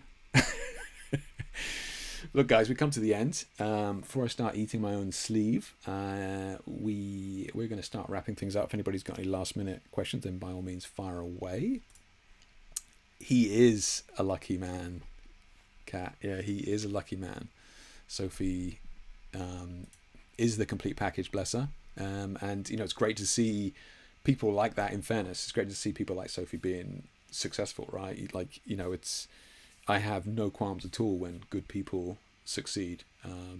So yeah, more power to them. Absolutely. So let me just do just to get the last minute sponsors out of the way. So this stream was sponsored by Hicks Photography. If you could go check him out. I didn't ignore your photo, Cat. Where is it? Christ, did I? No, I didn't. Where was it? It's got all images, all comments. Where is it? Darius, Brett, Chris. Do I need to refresh?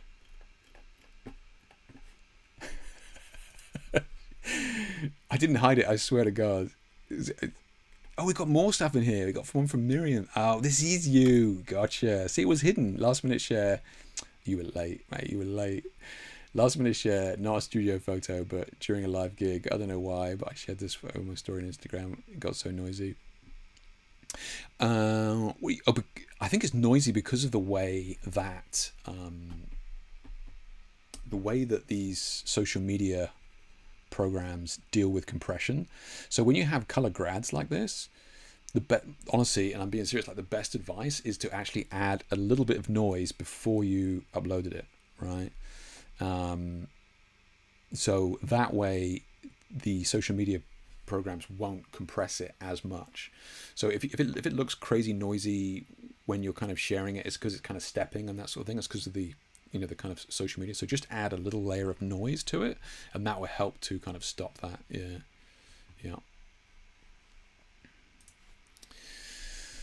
Let's have a look. Facebook used to show the attached comments. Kind of weird, right? Also took this one as well the same evening.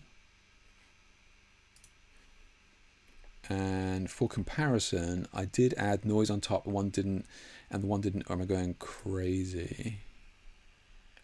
Oh shit! That is weird. Yeah. So that looks like a moire effect, where your kind of noise is conflicting with the pixel size. So I would normally your noise might be sufficient if it's full screen, but when it's been scaled down like that, now you're having this kind of moire effect, which is kind of fighting with the size of the pixels.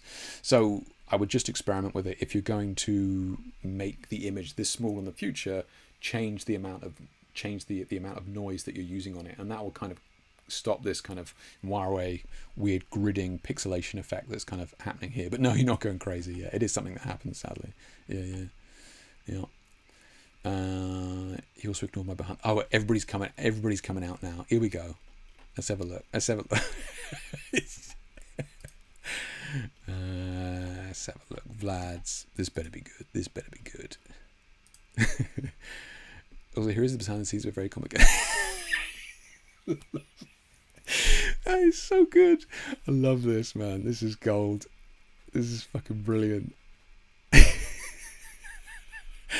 This is awesome, man. So what is that? Is that like is that a mirror, or is that just a reflector or something? I love this, Vlad. This is brilliant. This is gold. Never change, Vlad. Never change, mate.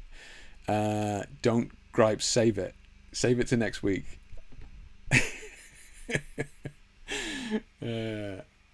Let's have a look. I missed that. Yeah. Cool. I think it added some Gaussian blur next time. Try noise. Yeah. Just I think the latest royal portrait. Dave, remind me. We'll bring that up next time. Royal portrait. I haven't seen it. Can you give me a link and I'll have a look at it next time? Yeah. Cardboard, aluminium foil, or aluminum. Sorry, on a 3D printed mount of light stand. Vlad, you absolute Giga Chad hero. Love it. God damn, you guys are the best community ever. This is so scuffed, or jazz as we're calling it now. But yeah, brilliant. Hopefully that answered your question though, Miriam. Yeah, hopefully it answered your question. Anyway, back to today's sponsor, J6 Photography. We kindly ask you to check out his online offerings, including the online workshops. Yeah, we go a little bit deeper, a little bit more advanced into the lighting than the kind of regular lighting techniques that I normally share. So if you're looking for something a little bit more advanced, then check out some of those workshops. And obviously the mentoring is still available as well, which includes longer form mentoring if it's something that you're after long term, as well as portfolio feedback and personalized retouching and that sort of thing as well. So check that out.